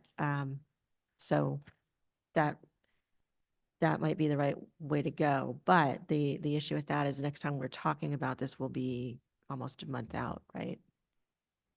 Is there, can we get this? I gather some people have received a spreadsheet beforehand. I did get one. Could we at least maybe do that and council can, Yes, for tonight's agenda where the meeting materials were, we're happy to upload this slide deck and the spreadsheet that was used internally to draft the report and come up with those images and summaries that you saw in the presentation today. Happy to push that up to the website so that anyone interested can use it as a workable Excel file and plug in their own assumptions. thank you for And that. is I that know. spreadsheet going to be 40/40 or 30/30? Or can we toggle back and forth? You'll be able to toggle it. I'll produce some instructions on where to find the distribution on the right, essentially on the right-hand side, or here's the distribution of by RENA, here's the distribution for vacant sites, et cetera, et cetera. Okay. FBOs is different too. Right. And it'll be all editable, like you're not going to protect any, okay. So then what are you asking us to do with respect to these tear sheets? You've added the 3 new ones and which look fine to me. Yes. And you've added language to all the others. Right. We just wanted you to see them, and if there are comments or questions, there wasn't, obviously you're going to see the entirety again anyway before we submit officially to HCD again so that they can send us a letter, because right now we're in a sort of informal discussion phase. So for now, do you have questions about it? Do you have comments about it? Do you have, this is basically what HCD says they want to see, so. Please. Well, when you talk to HCD, are you going to talk to them using numbers that are generated by the 40/40 on the vacant or 30/30? Or both? Just say, here's in our council. HCD has voiced it is agnostic with respect to the RENA allocation of the income okay. distribution on sites. They've said, Okay. per the statute, cities have broad discretion as to how to apply those. And we discussed with them the 50% threshold, and provided that we fall below the 50%, the HCD is satisfied. I'm not sure I really want to ask this question, but when we had our prior discussions, one factor in deciding to stay with RENA across the board was that if we were to make a wholesale change, that might mean that HCD would look at us differently. Is what you're telling us now that that's not the case? No. That's not what we're saying. Okay. We were having a discussion with them on a narrow focus, and that is their response on that narrow focus. It may be the case that a wholesale change to the RENA allocation on all of the opportunity sites brings additional scrutiny. Okay, I'm glad I asked. Thank you. Or just to follow up that, I mean, how are we going to know, right? If you're going to give us a spreadsheet where you're giving us this ability to kind of play with the numbers, if we don't understand that changing the numbers has significant consequences, I mean, if they're agnostic and changing the numbers and give us a bigger buffer, then why wouldn't we do that? I mean, is there any way to kind of characterize that? Characterize the risk, I should say, of significantly changing the allocation? I don't know that I can characterize that risk. What the HCD is responsible for doing and said they will do is look at all of the sites and the analysis and rationale for including that site as an opportunity site. And so it remains to be seen. Right. I wish I could give you No, a, I know. Yeah. It's kind of frustrating to know Yep. because it seems, I mean, I think we've heard some speakers. It's like, well, why don't we just do that? And if we can't figure out the pros and cons, it's hard to make that judgment call. And it's tough when we've, I think historically been, especially through these letters, we have the perception, whether it's true or not, that we are under more intense scrutiny. So that is the risk itself. Like if we're doing through all these changes, are we doing what we proposed, we said we were going to do, make it easy to develop affordable homes and, do our part. And I think what we want to do is also defend, hey, we have actually already 35 DU, we already have upzoned. We did this years ago. So we want to look at how, this is the fine line of how to not have it to upzone prematurely. And I think that's why it would be important for us to have this discussion about, if we looked at this allocation, what does that do? But at the same time, taking all into consideration with the no net loss and et cetera. Since you raised it, for us to assign 40-40, 10-10 to every opportunity site would mean assigning 90% moderate or below 80%. That's an absurdity. It's an absolute absurdity. I can't see Lafayette turning in a housing element that's an absolute absurdity. So when we were told that a safe haven was the RENA allocation, which in itself is an absurdity. I mean, there's no way we're going to get those numbers either. I thought that was a good deal. Let's do that. Let's meet it. So to me, it's a compromise or it's a change, big change for our vacant sites to be either 40-40 or 30-30. So anyway, that's the way I see it. I think we would lose credibility in a lot of eyes. Right. If we were to say, we're assigning 80% very low income to every opportunity site in Lafayette. Right. So we're more comfortable dealing with the vacant sites separately than kind of as that they are their own of different allocation that there's more comfort. Their own entity. And to the question of understanding why these developments aren't happening and it's so expensive, this or that, it's obviously not going to pencil out if we're saying, 80%. And when I think that's something we all need to understand too. If this spreadsheet goes out and we're all going to be able to play with it, I think it's important to recognize what we're just discussing now, that we want to do something realistic.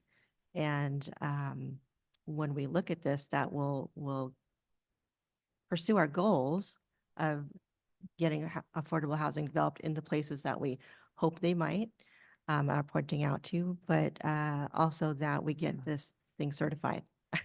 So that's the bottom line. But also be clear that legally we don't have to, and it's been defended in court. We could go change to those numbers. And the Beverly Hills lawsuit showed that that was true, that you could use whatever you want. Because we are an outlier using the RENA numbers from what I've seen on a lot of these housing elements. We are not, most of our neighbors use very different numbers than us. And these are neighbors that are doing a lot of building, like Walnut Creek, right? And so we shouldn't be too afraid of them because, like I said, we didn't know we could change them. We didn't know that, a lot of other cities already have certified housing elements and they use numbers that are far more aggressive than what we're using right now. We can still choose to do all the right things, right? And choose to make this thing go, but let's make it work for everybody. And remember, these are just the op sites. There is so much of our town that gets developed outside of our op sites that are fully opportunity sites for me, that make sense and got projects on them the last cycle. So I don't know. I understand what you guys are saying, but we're an outlier, just saying. Sure. And I think we're all saying the same thing. Like we want to consider everything, but bring logical expectations as well. Well, I would like to just, this is a great conversation. This is a very difficult and very technical conversation too. But interestingly, in our earlier part of our agenda today in the consent calendar, we approved item 9B, which had some Excel spreadsheets showing our progress in year one. And so I've pulled up that page, which is page 4 out of 25. And that reports on what was actually built in 2023. If you just say, yes, all this building does happen outside of all our planning. And what did happen? Well, if we looked at what, it wasn't 40-40-10-10, it was almost 0-0-50-50, right? So we had 76 units built in 2023, of which 40, more than half, were above moderate, 34 were moderate, 0 were low, and 2 were very low. So this worries me to just see our trend. I think if we look back at the last housing element, we'd see sort of the same thing, that our construction is happening at the higher end. So, yeah, that worries me just to see our trends, right? Is across California, because the tools we've been given by the state only lets us get about 10% units, affordable units. That's the only tool we have. They're not giving us money. They're making, and so we're not getting, that is not our fault. I know we would love to have a higher inclusionary percentage. If we could do that, if the state would let us do it, we would try. And I think and that's a good point. These are basically mandates again that aren't really supported. The other point is our responsibility is to point out the opportunity sites and do what we can to work with developers. And we've created a tool to see if we can help with financing, but that's really all we have control over. So even though those numbers reflect not really what we'd like to do, but we don't have control over that, just where they can build. So is there anything more we can do on opportunity sites tonight? No. Other than, I guess, agreeing that Walgreens should be in, that was kind of, I guess that was, they were looking for, are we okay with the Lafayette Lane and Madison Park going below the line and including Walgreens? And sure. Yeah, yes, sure. Yes, and although this was interrelated, was the FBOs in 949. So I think we can go on to those discussions because that would still. those are good discussions. Yeah. Well, I think we wanted to hold the FBOs till we had more information, Okay. but that's just what I heard. Others might have heard something different. What information are we waiting for on the FBOs? What what information are we waiting? I mean, I'm just reflecting Be able back. to look at the spreadsheet The and spreadsheet, see what okay. the. I don't think, I didn't clear if anything changed on the spreadsheet, but I guess we could. But I would want to have, no, Not- no, but I would like to ask though, there is a new law that's going to basically upzone these areas anyway, right? I'm sorry, I don't remember it offhand, but the SB4, I think. SB4, yes. Yeah, so it's one of those things, it's like, well, if that's already going to be the case, then we aren't going to necessarily have to, that's just, they opt into that, right? It's not like but we chose to upzone it proactively. So, Because we can't include them in the inventory unless we upzone them. Because I believe all of them are some other zoning, single family at this point. okay, so just so that informs as we look at this, and comment that came in before that not all of these folks want to actually do building here. So it's something to consider if you're playing with the spreadsheet. Okay. Then in that case, what else can we talk tonight outside of the opportunity sites or is that going to be deferred as well? That's deferred. Well, I would think that everything would be deferred because like I said, they're all intermixed. 949 Moraga, I think you do have the opportunity to discuss whether or not you want to follow HCD's timeline or you want to follow your own timeline, which is kind of what it boils down to, noting that the way it stands now, the way that the 23 units of BMR is not going to make that much of a difference within the inventory. That said, if people start playing with numbers and deciding not to upzone this or that and take out FBOs, we may need 949 Moraga, but we're not going to know that until more information has been dealt with or looked at within the inventory. Thank you. And another caveat. Oh, go ahead.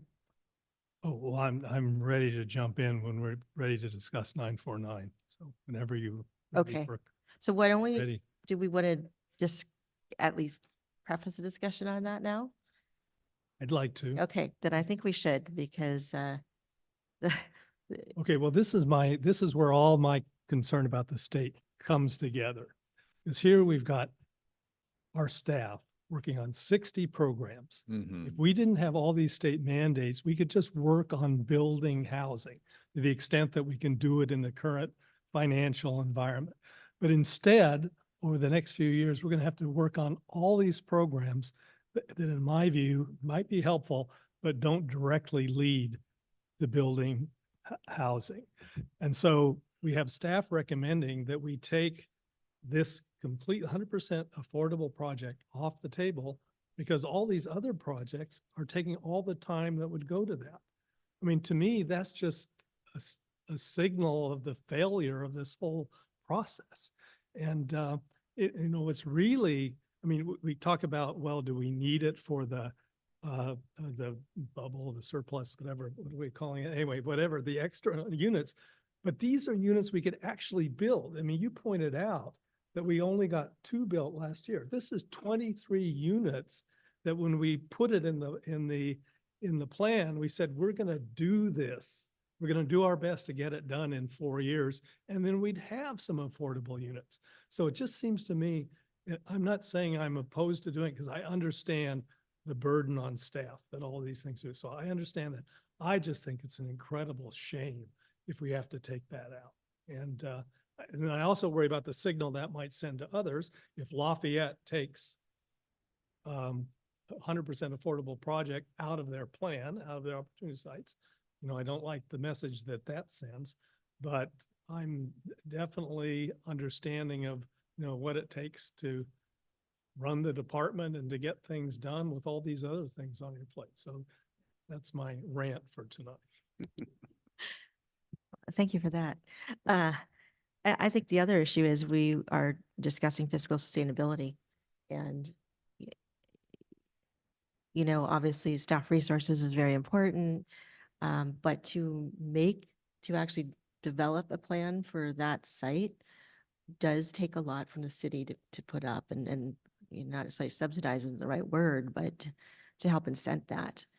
And we don't have that money either. So that also is a factor in not just taking it off for the reason of planning and resources, but we don't have that type of money we can invest in that particular type of building to help incent that with even a nonprofit partner, because they do need a certain amount of collaboration with that in terms of what that would cost.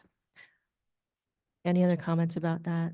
So are we going to take the recommendation, just kind of leave it in for now until we see what the spreadsheet is, and then we'll really look at that. We can't look at it until then. Okay. Okay. I do have a concern. It's coming back in the end of May. I will not be at that meeting. So I just want to put that out there. I will, hopefully we'll be able to have input outside of that, and I'll provide that. Okay. Could I ask a question on staff for the item number 4, the percent of lower income on non-vacant sites? You've talked about a 40-40, 10-10, 30-30, 20-20. Is there any point that in this process are you going to make a staff recommendation on this, or are you expecting council to give you direction on this? We're happy to bring a recommendation to the next meeting. Okay, thank you. All right. With that, thank you very much for this work, this ongoing work. Appreciate it. And good luck with the meeting this week. So will there be a motion and continuance? Yes. Will there be a motion? Okay, I move we continue this matter until the April 22nd meeting. A second. All in favor? Aye.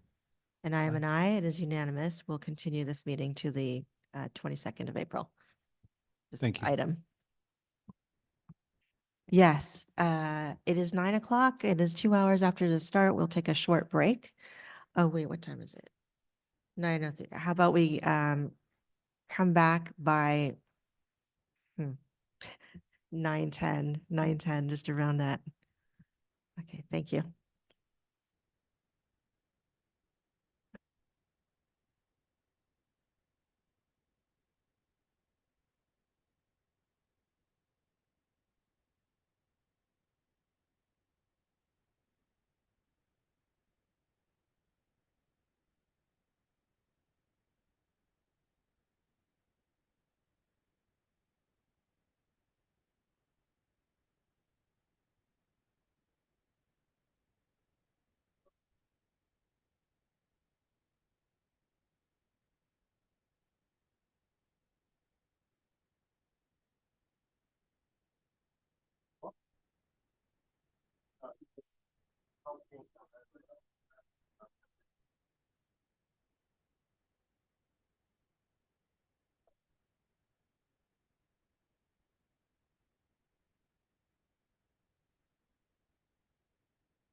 So I think it is achievable, but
Oh, I'm sure.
Oh, apologies for the delay. It is 9:14 and actually our city clerk isn't here, so we will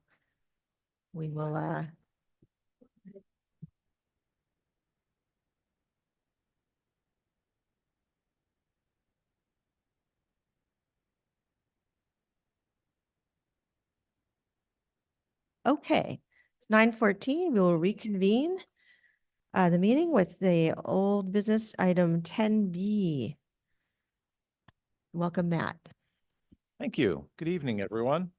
So the first of my items is the Pleasant Hill Road Surface Seal and Roundabout Reconfiguration Project. So this summer, as part of the 2024 Surface Seal Program, we'll be putting a surface seal on Pleasant Hill Road from Mount Diablo all the way to the roundabout. As part of that, we will be formalizing the temporary safety improvements that we put in. So the lane drop on southbound Pleasant Hill Road and the narrowing pieces that we did in various locations in the roundabout, all with delineators. So all those delineators will go away, and most of them will be replaced with curbing, concrete curbing, and then we'll be restriping the roundabout and the street. So some of the highlights of the restriping are we'll be putting shark's teeth yield lines at the entrances to the roundabout. That's one thing that quite a few people have said, that people roll a little too far into the roundabout before they stop to yield, and that gets them uncomfortably close to cyclists. So hopefully these shark's teeth yield lines will help with that. We're also putting the green-backed bike sharrows in the roundabout and the legs leading into the roundabout. We're also changing the configuration of the bike lanes between Mount Diablo and the roundabout. So in areas where you have a right turn, right now there's some very long dashed bike lanes. So that's so that cars can pull a little more out of the through way of traffic before they make their right. We've shortened those up to the minimums, which I believe is 50 feet. And we've added more green striping in that area to let the motorists know that they should expect bicyclists in there. We've also changed the configuration. This one I should probably pull up the drawing. Changed the configuration of the street at the bike, specifically the bike lane at the freeway on-ramp on the north end of Pleasant Hill Road. I don't know if my screen is sharing. Philippe, can you have Matt share his screen? Oh. Did I thank do you. something wrong No, again? he's coming to help you. I'm in constant need of help.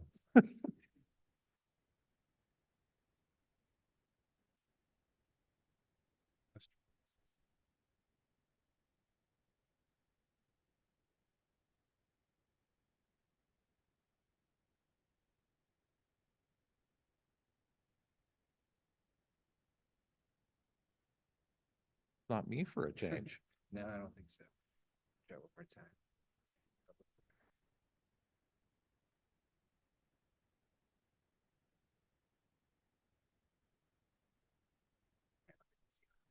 Okay.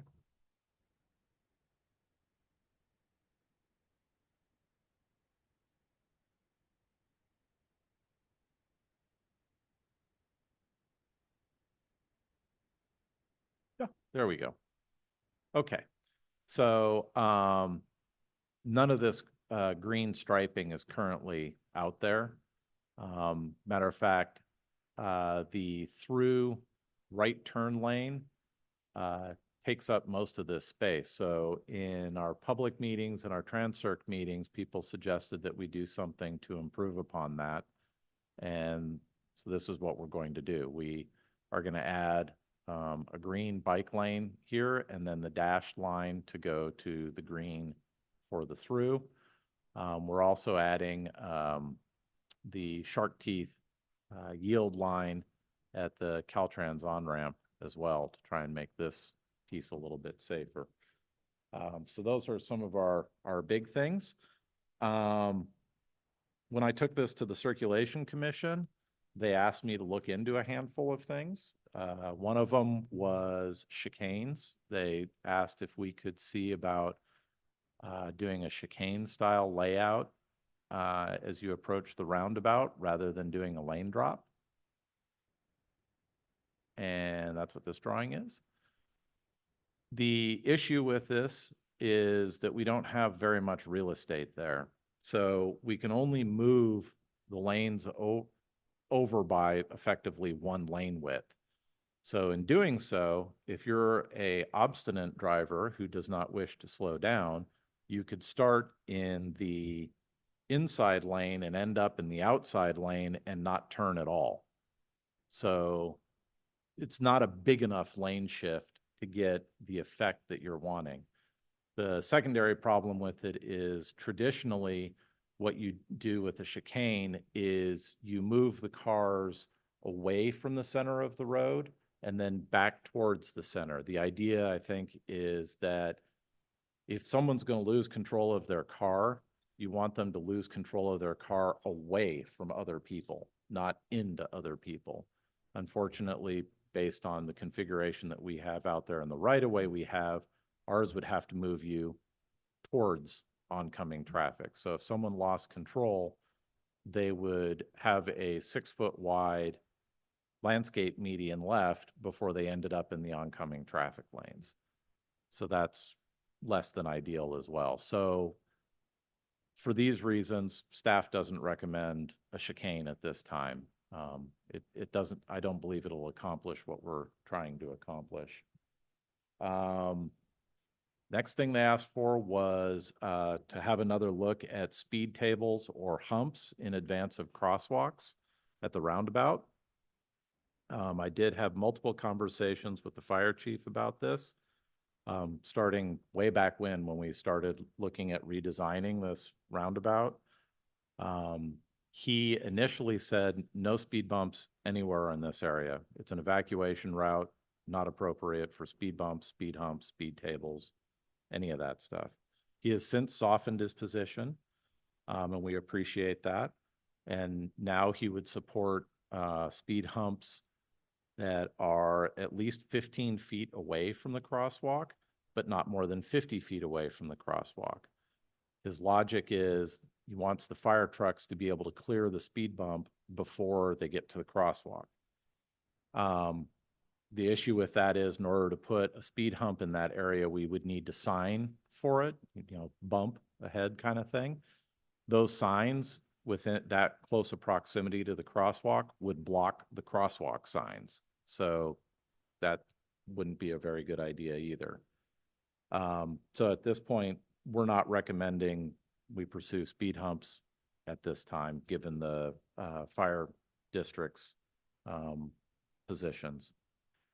And then the other one, which was a very interesting idea, was to consolidate the existing informational signs and give more specific directional signs for the roundabout. We can eliminate quite a few signs. It's not going to be likely without controversy because it will require you to remember what the sign said for a certain period of time, because you would get a sign well in advance of the roundabout. Yeah, I can actually bring up one of the signs. So we would install signs that look like this. So they tell you this is where you're supposed to go if you're going into the roundabout. That's great, but you need to remember that for a little bit of time, because the signs that we'd be removing are the ones that are in the roundabout that say this same thing. The reason we would be removing those is because a common theme that we've heard from the residents is there are way too many signs out there. It's very confusing. But ironically, people want signs that help them get better directions as to where the free right turns are. So it's kind of competing interests. But I took a swing at making some signs. This would be the one for if you're coming down southbound on Pleasant Hill Road. This one would be, let's see, yes, thank you, westbound Olympic. And then this is eastbound Olympic. They're pretty big signs, but I think they provide quite a bit of information in a much more compact way that is clearer to the public as to what they're supposed to do and how they get through the roundabout. Let me pull up. I'm sure you've all looked at the sign consolidation map that I made that basically shows all the signs we'd be removing. So we'd be removing substantially more signs than we'd be installing. So that meets one of the goals of the residents, which is declutter this intersection. So that's the consolidating the signs. We would also be putting in another rapid flashing beacon sign on the east leg of the roundabout. We just finished installing one on the west leg. We did find out that the sign panels aren't the right sign panels. They're supposed to have the little lights in the sign panels and below the sign panels. So we will be getting those replaced hopefully soon. We're finding that ordering these things takes, I think, is Mike still here? How long did it take us to get those signs? 6 months? 8 months? Yeah, so they don't give us the signs really quickly. So staff's recommendation at this point in time is to install the extra rectangular flashing beacon sign and to consolidate the signage at the roundabout with the new brown signs that I showed you, and to make permanent the changes that we have temporarily put out there at this point in time. Any questions? Thank you, Matt. Yes, any questions? No questions, but you want to disclose the meeting that we had at the roundabout? Carl, you, me, And Matt? Matt. Yeah, we did, the three of us did have a meeting out there to walk the legs of the roundabout, just to see how cars are behaving. And Matt mentioned his concerns about how fast the cars go around the free right turns. I think your concern was both of the free right turns have pretty high speeds, if I remember correctly. Yeah, and there's right. So that there's, if people are driving at a high rate of speed going around the free rights, there isn't a great deal of time for them to recognize a pedestrian in the crosswalk on the leg they're about to turn onto, and also check for cars that may be coming out of the roundabout. Okay, thank you. With that, are there any questions? Okay, we'll ask for public comment. Mayor Dawson, I have a public speaker slip from Matt Burtix for persons in the hall, and I have no hands raised currently for members in our Zoom audience. Hello. Hello. My name is Matt Burdick's, and I live next door to the roundabout, and I walk there every day. The city's done much to try to slow down drivers as they approach the traffic circle, but that's only half the problem. I'm here today to talk about the threats to pedestrian life safety at the exits of the roundabout. I found information online from the Federal Highway Administration that provides insights into driver behavior at roundabouts. Research has shown that drivers typically accelerate as they exit a roundabout, and they also are less likely to yield to pedestrians and crosswalks at the exits than they are at the entries. The thought is that once drivers have entered a roundabout, they may feel like they have gained the right of way and are less likely to yield. But what makes matters worse is that traffic at a roundabout is uncontrolled, as compared to a controlled intersection with stop signs or traffic lights. So instead of stopping and looking both ways before proceeding, At a roundabout, a driver looks left to make sure it is clear to enter, and then once in the intersection at speed, looks right to where they are exiting. At our roundabout, the distance from the traffic circle to the exit at the west crosswalk is about 40 feet. That's a pretty short stopping distance. How long would it take a driver to stop at 15 miles per hour? I've done the math. It's 1.5 seconds. It's even worse if the driver is accelerating faster than 15 miles per hour and/or has taken a split second longer to look in the direction they are heading. Flashing beacons, while effective as a warning at the straight approaches to the entries, may not be seen in time at the exits at what are effectively semi-blind or blind corners. Combine all these factors together, along with other conditions, such as generally excessive speed, limited sight lines from trees at the corners, glare from a setting sun, nighttime conditions, or rainy conditions, and this is a recipe for disaster. One effective solution would be to slow down drivers with raised crosswalks and increase reaction time throughout the entire intersection, with drivers accelerating only after they have safely passed the exit crosswalks. In fact, Kimley Horn, in discussions with the city, recommended them in their 2022 report for just this purpose. As an added bonus, southbound Pleasant Hill Road can be restored to 2 full lanes. I would hope that the fire department would prioritize the ever-present need for pedestrian life safety over operational concerns they may have. There's an opportunity here for Lafayette to lead by example in their promotion of the Slow Down Lafayette campaign. Please don't wait until someone else gets hurt or dies at this intersection to install raised crosswalks and finally make this entire roundabout safe for all. Thank you, Matt. Thank you. Are there any questions for the speaker? Okay. Mayor Dawson, I have no additional speakers at this time. All right, we'll bring it back for discussion. Are there any comments or discussion on this item?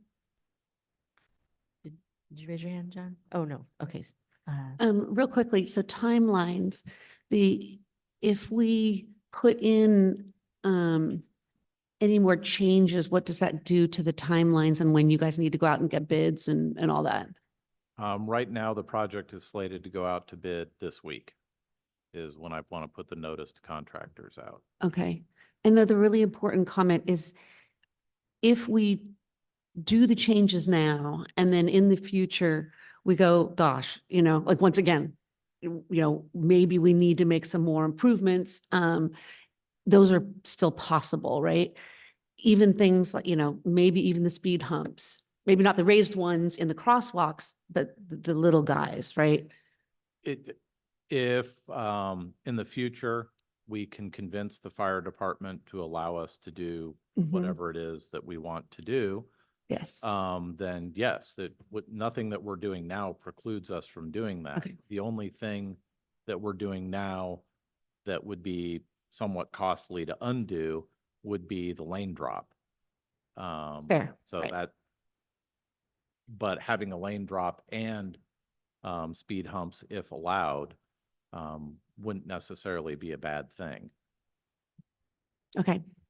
Because we're finding that lane drop did not create traffic congestion. It didn't create any of the issues that people thought it was going to create. All right, thanks.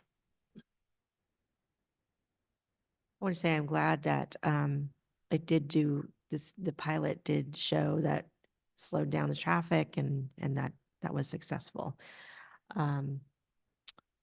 Taking in your comments, it's iterative. We're going to keep on working on this for sure. But I think for now, are there comments? I mean, in terms of watching and seeing how this goes.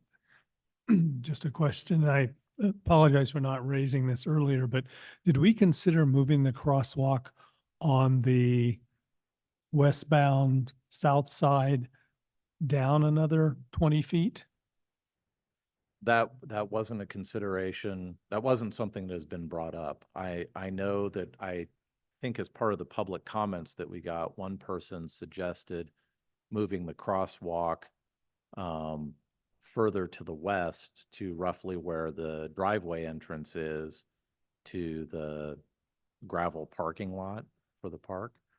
I think the concern is the further you move a crosswalk away from an intersection, the more and more it starts looking like a mid-block crosswalk, which has its own set of dangers associated with it, because then it may not be expected to be there.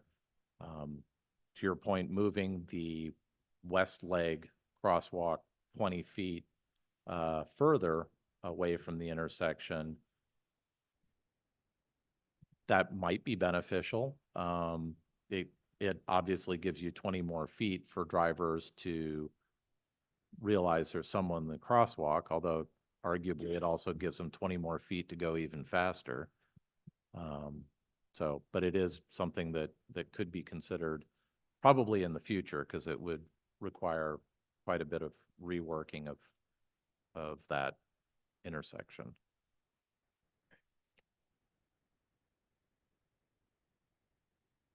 It's not really a question, just a comment. I think the sign redesign and consolidation is quite good. It reminds me of the ones I've seen work in Europe that seem to work really well. It's very consistent with those. And right now there's the visual hazard of all the signs that are out there is just almost too much to take in sensory wise. So that seems to be a great feature. I just wanted to commend you for that. And I thought the signs were quite clear. So thank you. I do have a question about that. The size of these signs, the way they won't obstruct, they won't be instructions themselves. They'll be in the center, basically. Yeah, they'll be in the center medians where other signs currently are. There'll be, some of them are a little bit bigger than the existing signs, but they can be accommodated in the medians. Okay. Very creative, I will say. Wasn't my idea. So I think Stella Witherspoon actually is the one that started that process. That's great. Thank you. Are there any other comments? I'm willing to go and say, I am in favor of this, knowing that we will be watching this and, diligently and thinking about all the things that we've done, but to see how this one rolls out and, maybe with the curbs, people will be driving to, I don't know, hopefully, and the RFBs are coming in, hopefully we've really provided a better solution with this final design. So I'm willing to go ahead and approve this. Is there a second? I'll second. Thank you.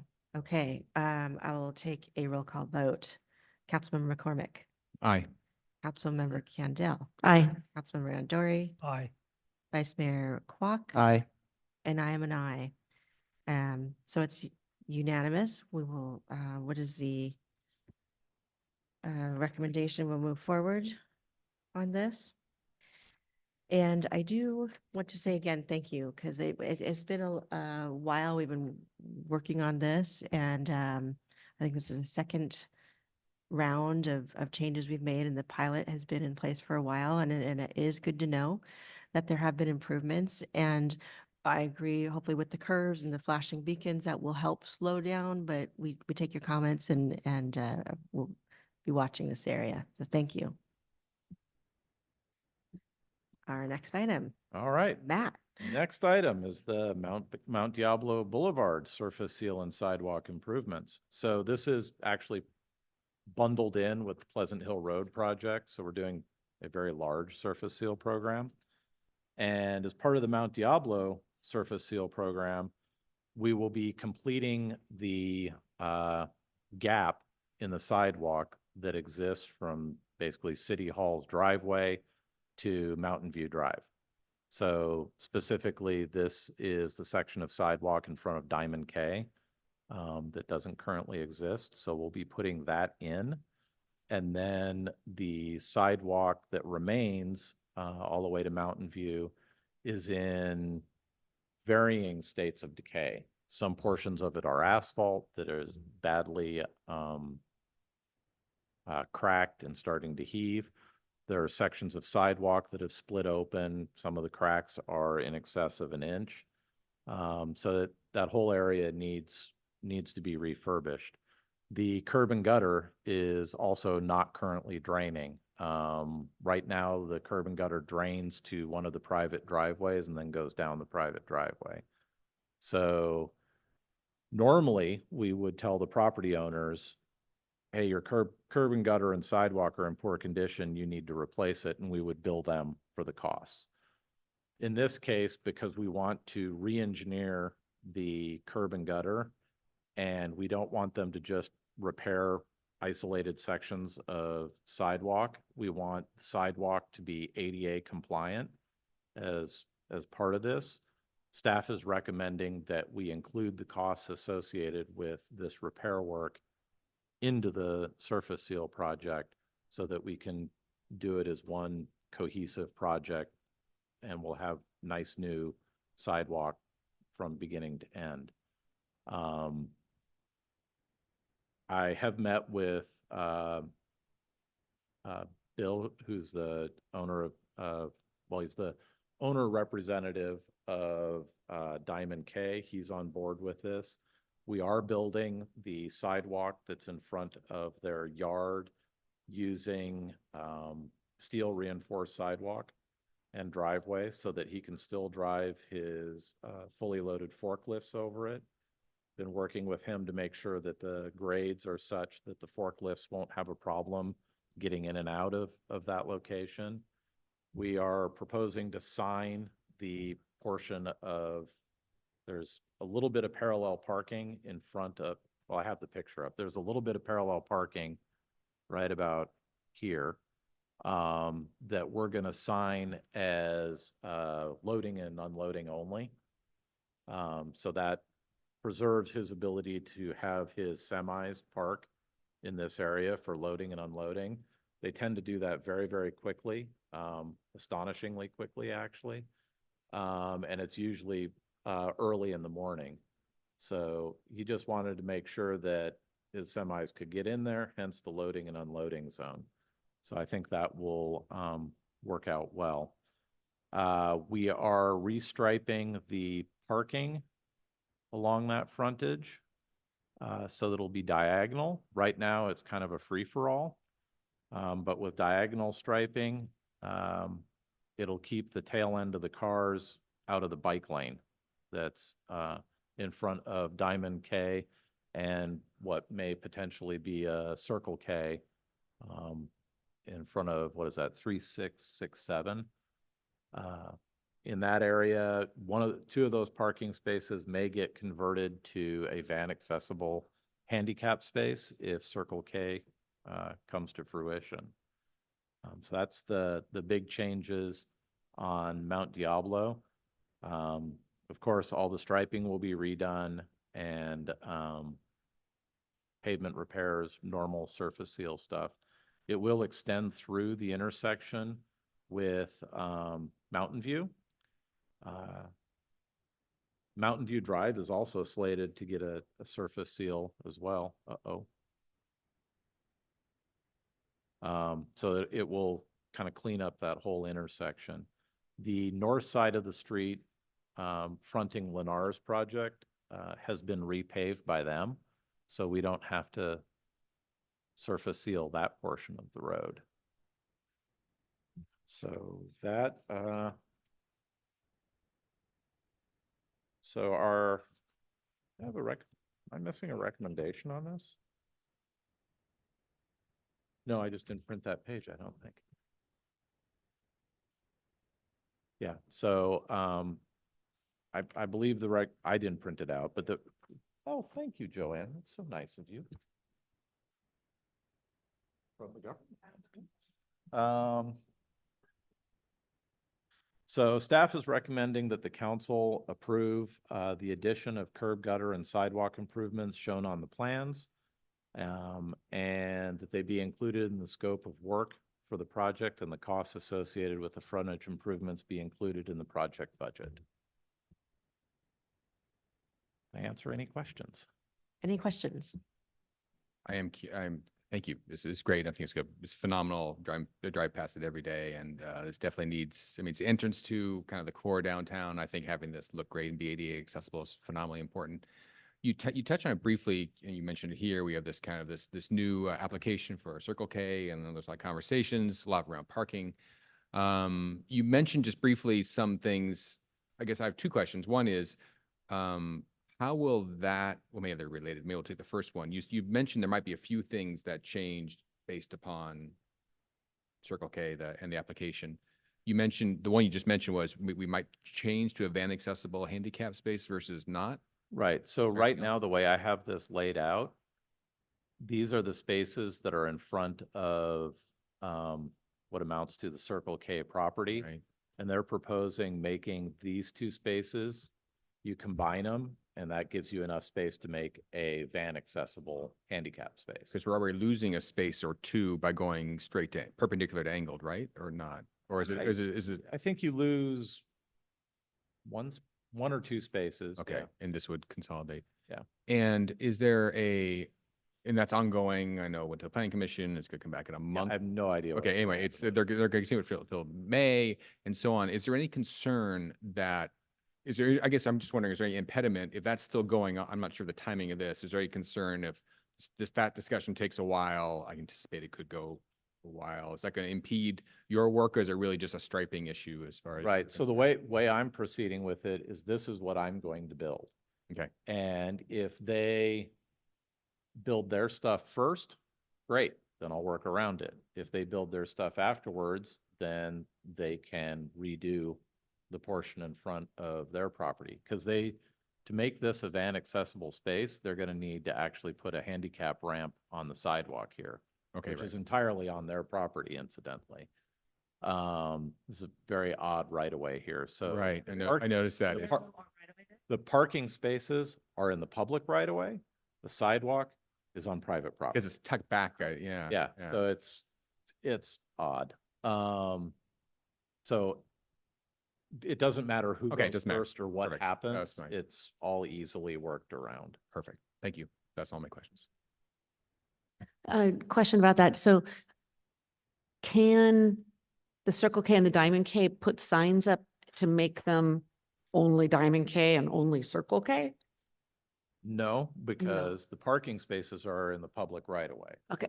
So I know one suggestion has been, can we put up signs that say 15-minute parking? And arguably you could do that. I know that Bill was not in favor of putting in parking meters. And since those parking meters would have to go on private property, that kind of makes for an odd situation as well. So I think the 15-minute parking signs would be the easier to implement. I think people need to be somewhat realistic about the enforcement of Right. those. I think it takes our parking people a good amount of time to go from one end of town to the other. So it might be quite a bit longer than 15 minutes before they cycle back. Right. Okay. Thank you. Just a note on that, I think at some point we'll have to bring up the parking issue, especially as the development across the street is going in and they're, so that'll probably be something at a later date we might come up. Any other questions? Okay, I had a question about Mountain View Drive. When is that going to be on the surface seal project? And because this goes across the street to the Trader Joe's corner where the bumps are. And So you're- it's all part of the same project. Oh, it is Mountain View Yeah. down Mountain View. Oh, Yeah. okay. Okay.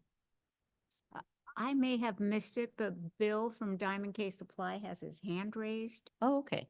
Oh, yeah. Mind if I let Yeah, him? we'll come into public comment in a moment. Oh, okay. Just haven't asking done that. questions. but Okay. Thank you for noting that. Okay. Great. Thank you. That part doesn't have any controversy at all to it. It's just surface seal and done. That's great. That's great.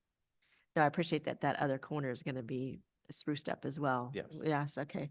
Any other questions before we go? Okay, then now it's time to take public comment. Thank you, Mayor. Bill? We have no speakers in the meeting hall, but Bill, and I can't read their last name, McGrath, thank you. You're on. Thank you. Can you hear me? Yes, welcome. Okay, thank you very much. Members of the commission, members of the city council, my name is Bill McGrath. I'm one of 3 members of the McGrath family that co-own equally Diamond K. In the audience tonight is my sister, Ann McGrath Coleman. She's there. I'm sorry I can't be there. I'm committed in Reno, Nevada, and have a meeting tomorrow morning. A meetings today. I couldn't be there in person. The McGrath family has owned Diamond K for 76 years. Diamond K has actually been there for 88 years. A man named Kiesel, whose last name starts with a K, is the reason it's called Diamond K. When my parents bought it, they were afraid to change the name to a Diamond M. They thought they might lose customers. So we're not related to Circle K, but we've been there for 88 years and hope to make our 100th. I will tell you that when Matt Luttrop called me 2 months ago and told me they were going to put an 8-foot sidewalk in front of Diamond K, I thought that was the end of Diamond K. And I say that because an 8-foot sidewalk pushes our trucks 8 feet further towards the bike lane. And that scares me because I don't want to have any conflicts with bicycles or any other vehicles in the travel lanes. We usually have big flatbed trucks, 40-foot long, 45-foot long flatbeds come in at 6:15 in the morning. We can have them unloaded and on the road in 30 minutes. So when Matt called me, I was about the loss of our loading area. But I have to tell you, Matt spent so much time with us. Every time I'd call, he'd respond. We'd exchange ideas. I'm really here I stayed till the late hour now just because I wanted to compliment Matt and your staff. We came to an agreement which is a win-win for everybody. In your packet on page 21 out of 24, you'll see my letter which compliments the staff and also sets forth the terms of the agreement. We're going to have a loading zone only next to that curb, and that way we won't have parkers who will prevent our trucks from being unloaded. But I'm mainly here, and my sister and I are both here to compliment the city staff. It's nice when you can have civil, easy discussions, go back and forth, and come to an agreement that works. So from Diamond K's standpoint, we urge you as the city council to approve this. We may be back here talking about Circle K and that parking, and I may accept the invitation of 20-minute signs that say 20-minute parking, because nobody comes to Diamond K for more than 20 minutes. I'm hoping no one will go to the Circle K for more than 20 minutes. Right now, there are no time limits on the parking, and that's our concern. So I want to thank you, I want to thank the staff, and I want to thank each of you for serving Lafayette. I know it's such a high-paying job being on the city council, and I just want you to know that having watched this tonight, it's an excellent example of civics. Thank you very much, and I'm here to support Matt. And the city manager also assisted. Everybody gets kudos. Thank you. Thank you so much. I really appreciate that for you taking the time, and Annie, for you staying through this meeting to be that supportive as well. Really appreciate it. Thank you. Mayor Dawson, no additional speakers at this time. Goes to say, Matt, thank you for your work. Yes. Okay, we'll bring this back, and any other comments for discussion? Okay. Would anyone like to move forward on this? I'll make a motion that we approve the addition of the curb, gutter, and sidewalk improvements shown on the plans between 3675 Mount Diablo Boulevard and Mountain View Drive be included in the project scope of work, and that the costs associated with the frontage improvements be included in the project budget. And I'll second that. Okay, all in favor, please say aye. Aye. Aye. And I am an aye, so that is unanimous that we go forward and incorporate that into the surface seal project. And my thank you, Bill and Ann, for coming and working so hard with our staff Yes. on a win-win solution. That's so great. And for, I think, hosting and owning a iconic business in Lafayette. Oh, yeah. Oh, totally. Thank you. Love that. That Thank it, you so it much. does. Yes, very it's much so. great. Diamond K, Lafayette. There you go. So thank you. And with that, we will move on to any staff reports. Thanks, Matt. Any updates? Oh no, public hearings, no. Items removed from consent. There have been none. So we will move on to council and commission reports. Does anyone have anything they would like to report on? Just Yes, briefly. please. I just want to know that I did attend the MCE board meeting a couple weeks ago. Quite interesting, approving the fiscal budget. It's a big, excellent organization. But what I want to bring up is that they are going to be, because there is a bit of a surplus for them, they're going to be offering monthly for local businesses, small and medium businesses that use MCE. They're going to be offering starting in May. You can apply for a $25 a month credit on your bill. All you have to do is apply, and you'll get, and near as I can tell, if you're a small or medium business, you will get it. And so as that program becomes formalized out in May, we should do what we can to publicize that for our local businesses to save a few bucks on their energy bill. Yes, thank you for attending that. And I think that'd be important, and we'd want to pass that on to the chamber as well. So, okay, great. Any other reports? Just real quick. Yes. So people who don't know, we had our goals setting. So these fine people, we spent a whole bunch of time on Saturday together talking about our next year goals. And you guys can look forward to seeing them soon. The good news is that we are a very cohesive group in terms of our long-term goals for Lafayette and short-term goals. And you'll be hearing a lot about fiscal sustainability coming up very, very soon. So don't be surprised. We are facing some pretty, a pretty fiscally unstable future unless we take some action. So thank you. Thanks for that. Okay, if there are no other council reports, we will move on to the legislation committee recommendations. Susan, would you like to take that? So is Casey on, did he call in or anything or? Oh, great. Councilmember Candell, I see Casey Elliott here. Would you like me to? Oh, yeah, why don't you bring him in? Okay. Go ahead, Casey. Hello, Casey, welcome.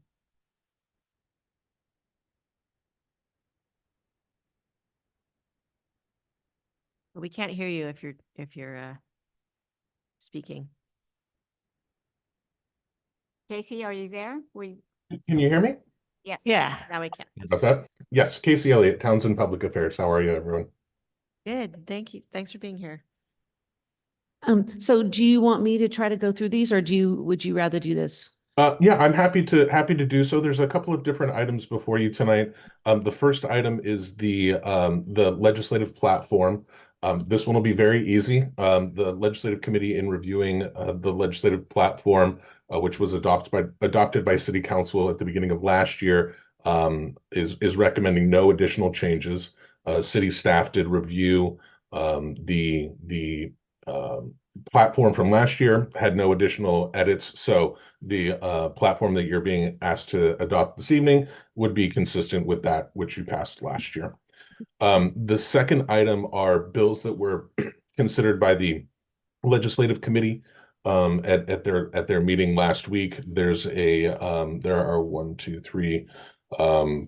4 bills provided, 5 bills, excuse me, recommended for position. I'll just quickly kind of go through those. AB 1199 is in response to state legislation that was approved as part of the budget in 2023, which allows for investor-owned utilities to create fixed charges for customers based on income levels. As this process is running through the PUC, I think the legislature is realizing that the fees that are being considered as part of this proposal are significantly above and beyond what was contemplated by the legislature at the time. As such, AB 1999 would change that so it would establish the maximum fixed rate fee that could be charged would be $10 per person or $5 per person, or excuse me, $5 per residential customer if they are enrolled in the CARE program. So that would be for lower income individuals. That's that measure. By way of comparison, the current proposal that's going through for fixed rate in the PG&E service territory, the average fixed rate would end up being $53 a month. That can slide between 15 on the low end and 92 on the high end, but it would really be income based. So this would significantly lower that for all PG&E customers. For MCE customers, those that are portion of that, they already pay their fixed fees as part of that monthly charge. So this would not impact MCE customers, only for those on PG&E.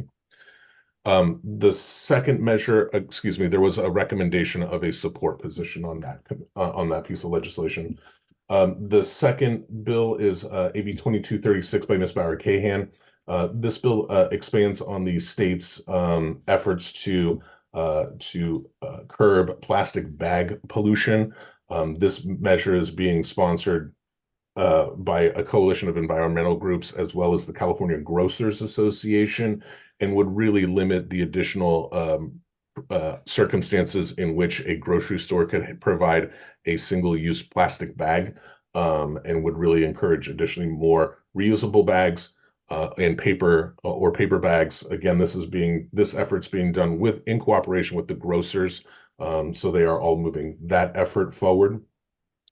The third measure that's in front of you, which has a recommendation of oppose unless amended, is Assembly Bill 2430 by Mr. Alvarez, David Alvarez. This bill would stipulate that if a affordable housing development has a monitoring agreement with the state through TCAC or HCD or the Debt Limit Allocation Committee, that a local government could not charge a fee to that development for monitoring their affordability covenants.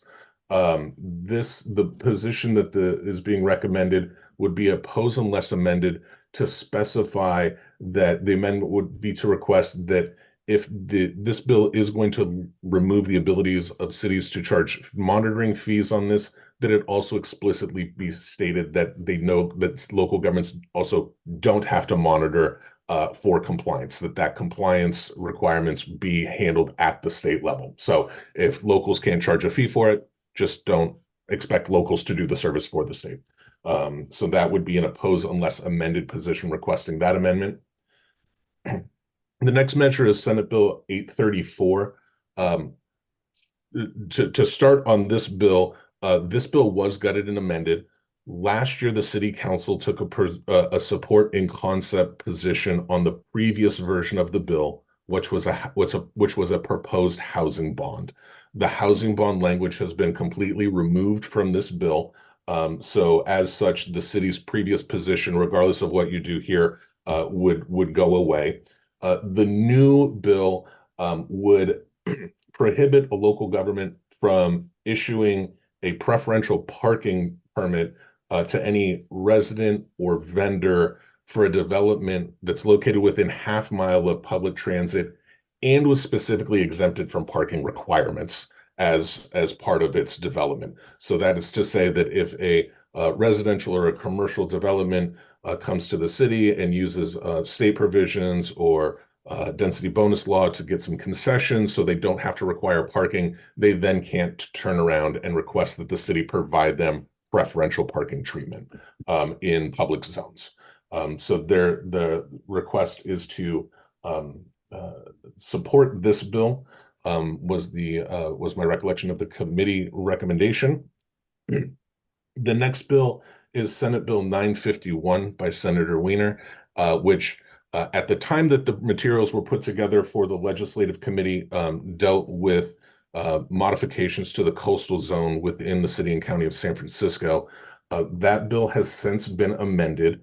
The amendments, which were taken about a week and a half ago, remove the most controversial provisions of the bill, those provisions being to shift the coastal boundary within San Francisco as it pertains to the Coastal Act.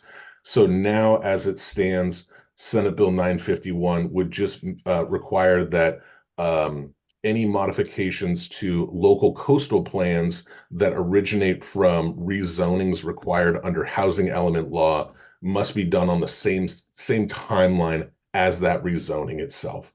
So there would be a single timeline, depending upon the rezoning, it would typically be 1 to 3 years to bring both the compliance in for zoning requirements as well as the Coastal Act at the same time. Those LCPs, those local coastal plans are still subject to review by the Coastal Commission. So those are the provisions that are in the bill right now. There is currently a watch recommendation given the amendments that were taken. I believe that is going to remove a significant amount of the opposition that was previously existed on the original version of the bill, in that it no longer now proposes to move the Coastal Act boundaries. And then the last measure that you have before you, which has a watch recommended position, is SB 1055.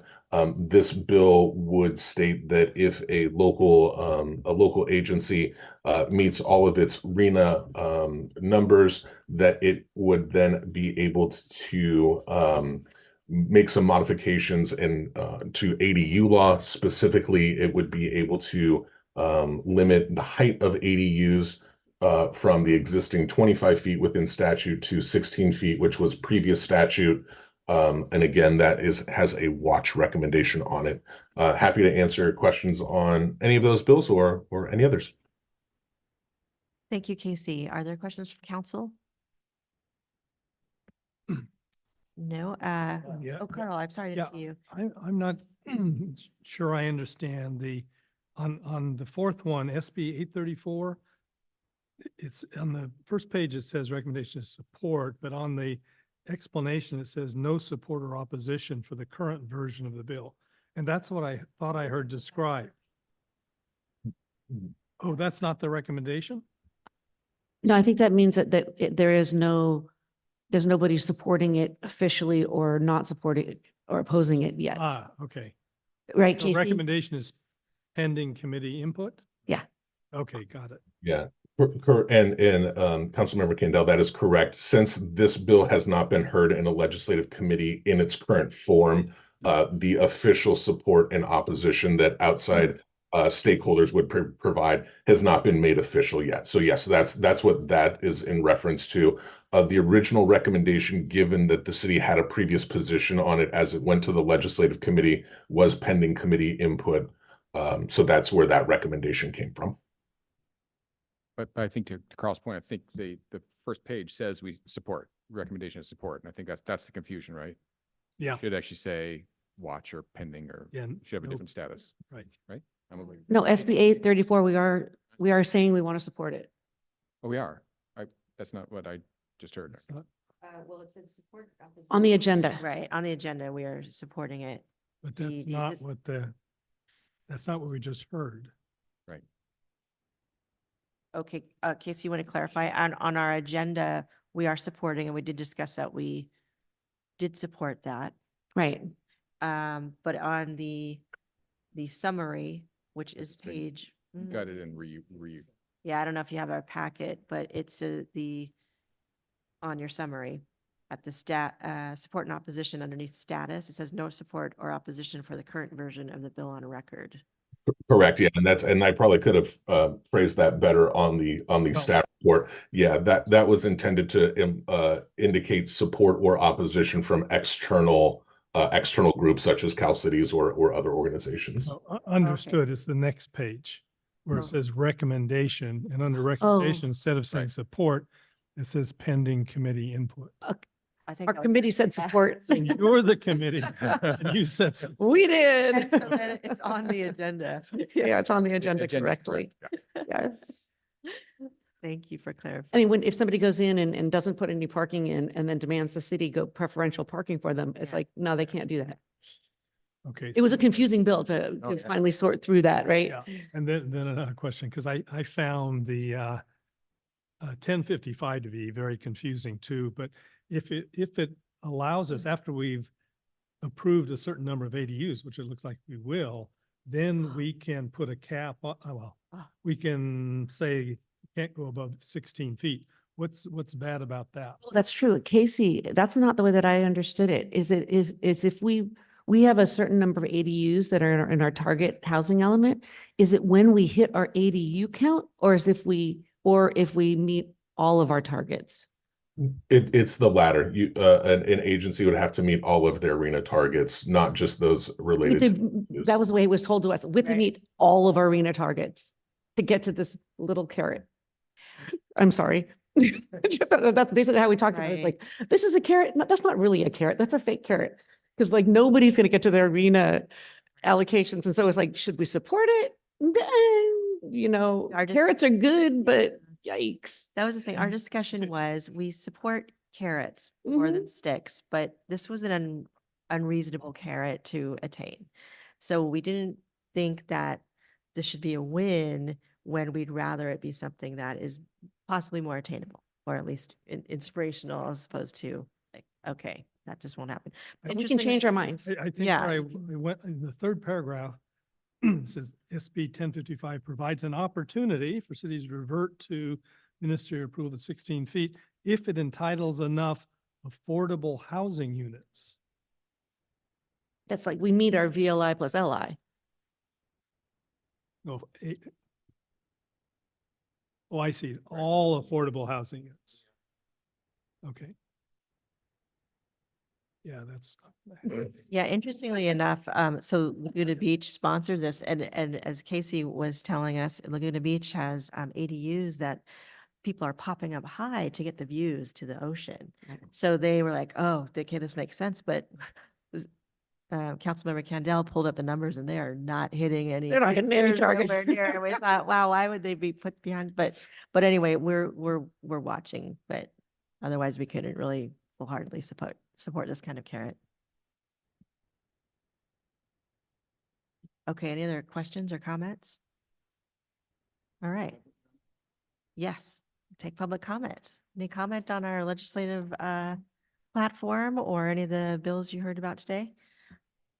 Mayor Dawson, I have no speakers in the community hall, but I have a hand raised, Libby Henry. Okay. Welcome, Libby. Can you hear me? Yes. Okay.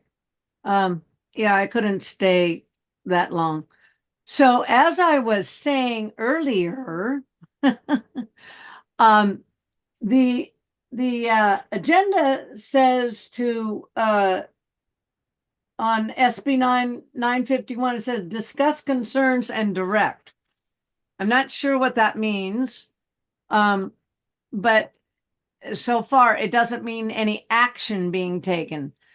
And knowing that the deadline for letters to be submitted to the legislative portal for the first hearing on SB 951 is this Thursday. That is why I wanted to urge very, very strongly that the council, excuse me, write, if you haven't already, write an opposition letter to SB 951 in its entirety. I believe that Mr. Elliott glossed over a lot of important details about this really, really bad bill. Yes, Scott Wiener did amend it, but he included a fact sheet after his amendment. And I don't know if Casey has seen this, but in the fact sheet, Mr. Wiener states that the bill will, quote unquote, refine the role of the California Coastal Commission in coastal communities. And what he intends to do is take them out of the picture. In other words, usurp their authority to be involved in this at all. It's a direct attack on the Coastal Commission, which was voter approved 52 years ago. The California Coastal Act was voter approved 52 years ago, and Scott Wiener wants to unilaterally just destroy it and our coastline that belongs to the people of California. And for him to even suggest that we just get rid of everything is just so abominable to me. And I think that we need to support the California Coastal Commission in opposition to this. The San Francisco Board of Supervisors also voted unanimously against this. And I believe there are many, many coastal cities up and down California that are opposing this, because the reason he took San Francisco out was so that he can include everybody else. And I realize my time's running out and I have a lot more to say, but you know, please take action before Thursday. Write a letter. I can send you a copy of my letter if you'd like to read it. Oh, thank you, Libby. Appreciate that you are sending your voice, your letter in. Any questions for the speaker? No questions for the speaker. So Libby, we did get into we are watching this one, and it had just changed before our subcommittee meeting. And so it was really tough to really understand it. But even now, as we understand it, he took all the teeth out of SB 951. And so currently there's not really anything in there. I know where you're going with this. In this particular bill right now, there isn't any teeth. And so we're watching it because that seems very unusual for Senator Wiener. And so we realize that it could change at any moment. And as soon as it changes, of course, then we can jump on it.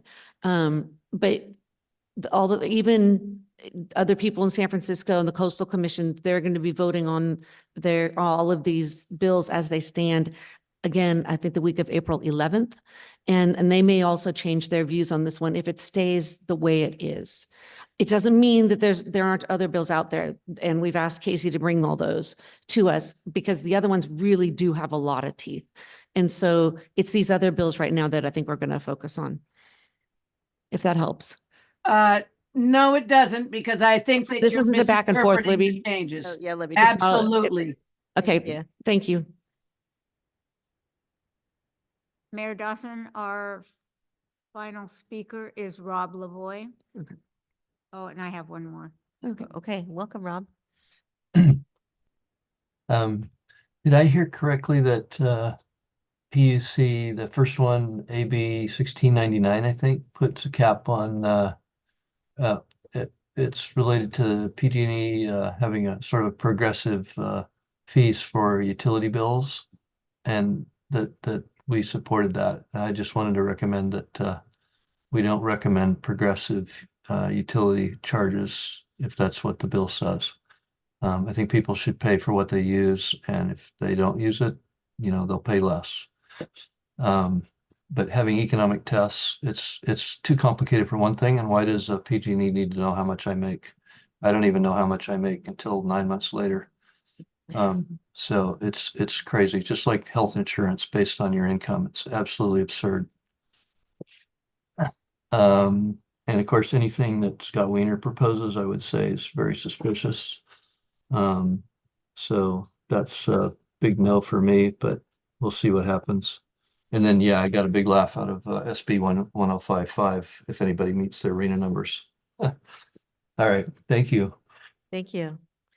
And just to let you know, the AB 199 is basically not the income-based charge. It's kind of not necessarily reversing that, but basically not considering that. It's going with a flat rate. It's proposing a flat rate, which is much more amenable. And because of that, because it didn't take into account people's usage and the complications. So you're right on the money with the complications of that. Any other? Mayor Dawson, no additional speakers at this time. Okay. All right. Then we'll take it back. And this is, any questions about the bill matrix or that is listed? Well, thank you for doing all the work. That is a lot of work to review periodically our matrix to make sure those are something we agree with, even though it didn't make any change. I know it's a lot of work to look at each line item, so appreciate that.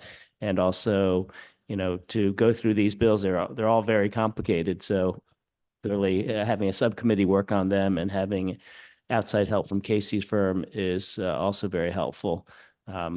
some of these I think are more the electricity charges or the plastic bags. I think those are some things that are really, for myself, I take an interest in. I'm glad that we looked at those, and the others probably they're fairly complex. So appreciate that you guys are and the subcommittee working on giving us recommendations. So I'm happy to support and endorse your recommendations here. Thank you. And I will point out that, our platform that was adopted in 2022, we review, but if there are different things that you want to bring forward, please do, so that can be discussed. Also with the bill matrix, if there's any in particular that you think that we haven't honed in on here but are of interest to you, also let us know. Casey's amazing. Thank you, Casey, for the work you do representing us and bringing our opinions to the people that you do. Raising our voice is very important. I think this is such a wonderful thing that was brought to us, this legislative committee, and the support that we have with Townsend has been really good. Okay, then I'll just make one other, we didn't talk about it just now, but sort of the back half of the attachment has all the bills that you're tracking with sort of a color coding. I thought that was pretty helpful just to see where they are tracking. And, one of the bills that I'm also personally interested in is just generally the move towards remote participation in government. Even though that didn't make your top 6 list, I would just emphasize that that's something that it's so new in our state. And I do think that's something that, we here are trying to engage the public through using Zoom at least at the city council level and a couple others. And I know not all our peer cities are doing that, but I do, I'm quite interested to know and look into the future to see, get some guidance on how we do this right in the future. I think that's a big question for democracy of trying to get it right. There are pros and cons and definitely costs of doing Zoom. That's an added burden when you think of fiscal sustainability and what is the cost to do that. It's not free. So anyways, I would just encourage continued monitoring of those types of bills so that we can be informed. So thank you. thanks for that. Okay. Casey, is there anything you want to say in ending? No, I'm just happy to be of assistance as it relates really quickly to the Zoom meetings. Would be remiss if I didn't note AB 817 is the big bill this session, and the city did take a support position on that last year. So as that bill continues to move this year, we'll be engaged on behalf of the city for that effort. Thank you. And thanks for being here tonight and going through this with us. I think we need a motion and stuff, right? Oh, is this a, Yeah. So I move that we adopt the existing legislative platform without changes and thank you. also adopt our support versus watch positions on the bills in the agenda. Do you have a second? I'll second. Okay. All in favor? Aye. And I'm an aye. And that has passed the platform without changes. Thank you, and thank you, Councilmember Candell, for your work on this. All right, with that, we will move to written communications, and we do have an email for street closure and a no parking zone and a resolution to consider for April 14th between 12 and 6. And are there any questions regarding this? Okay, any comments? All right, then, right, any public comment? Mayor Dawson, no speakers in the meeting hall and no hands raised in our virtual audience. Okay, I move that we adopt resolution 2024-14, street closures on April 14th between 12 PM and 6 PM. A second? all in favor? Aye. Aye. I'm an aye. So the street closure is approved and the resolution is approved. Okay. And then that is an adjournment, and I just want to say, so I want to adjourn in honor of Clara Barton, since it's Women's History Month, and because of the American Red Cross celebrating that this month as well. So there we go. Thank you, everybody. Thanks, Philippe, by the way.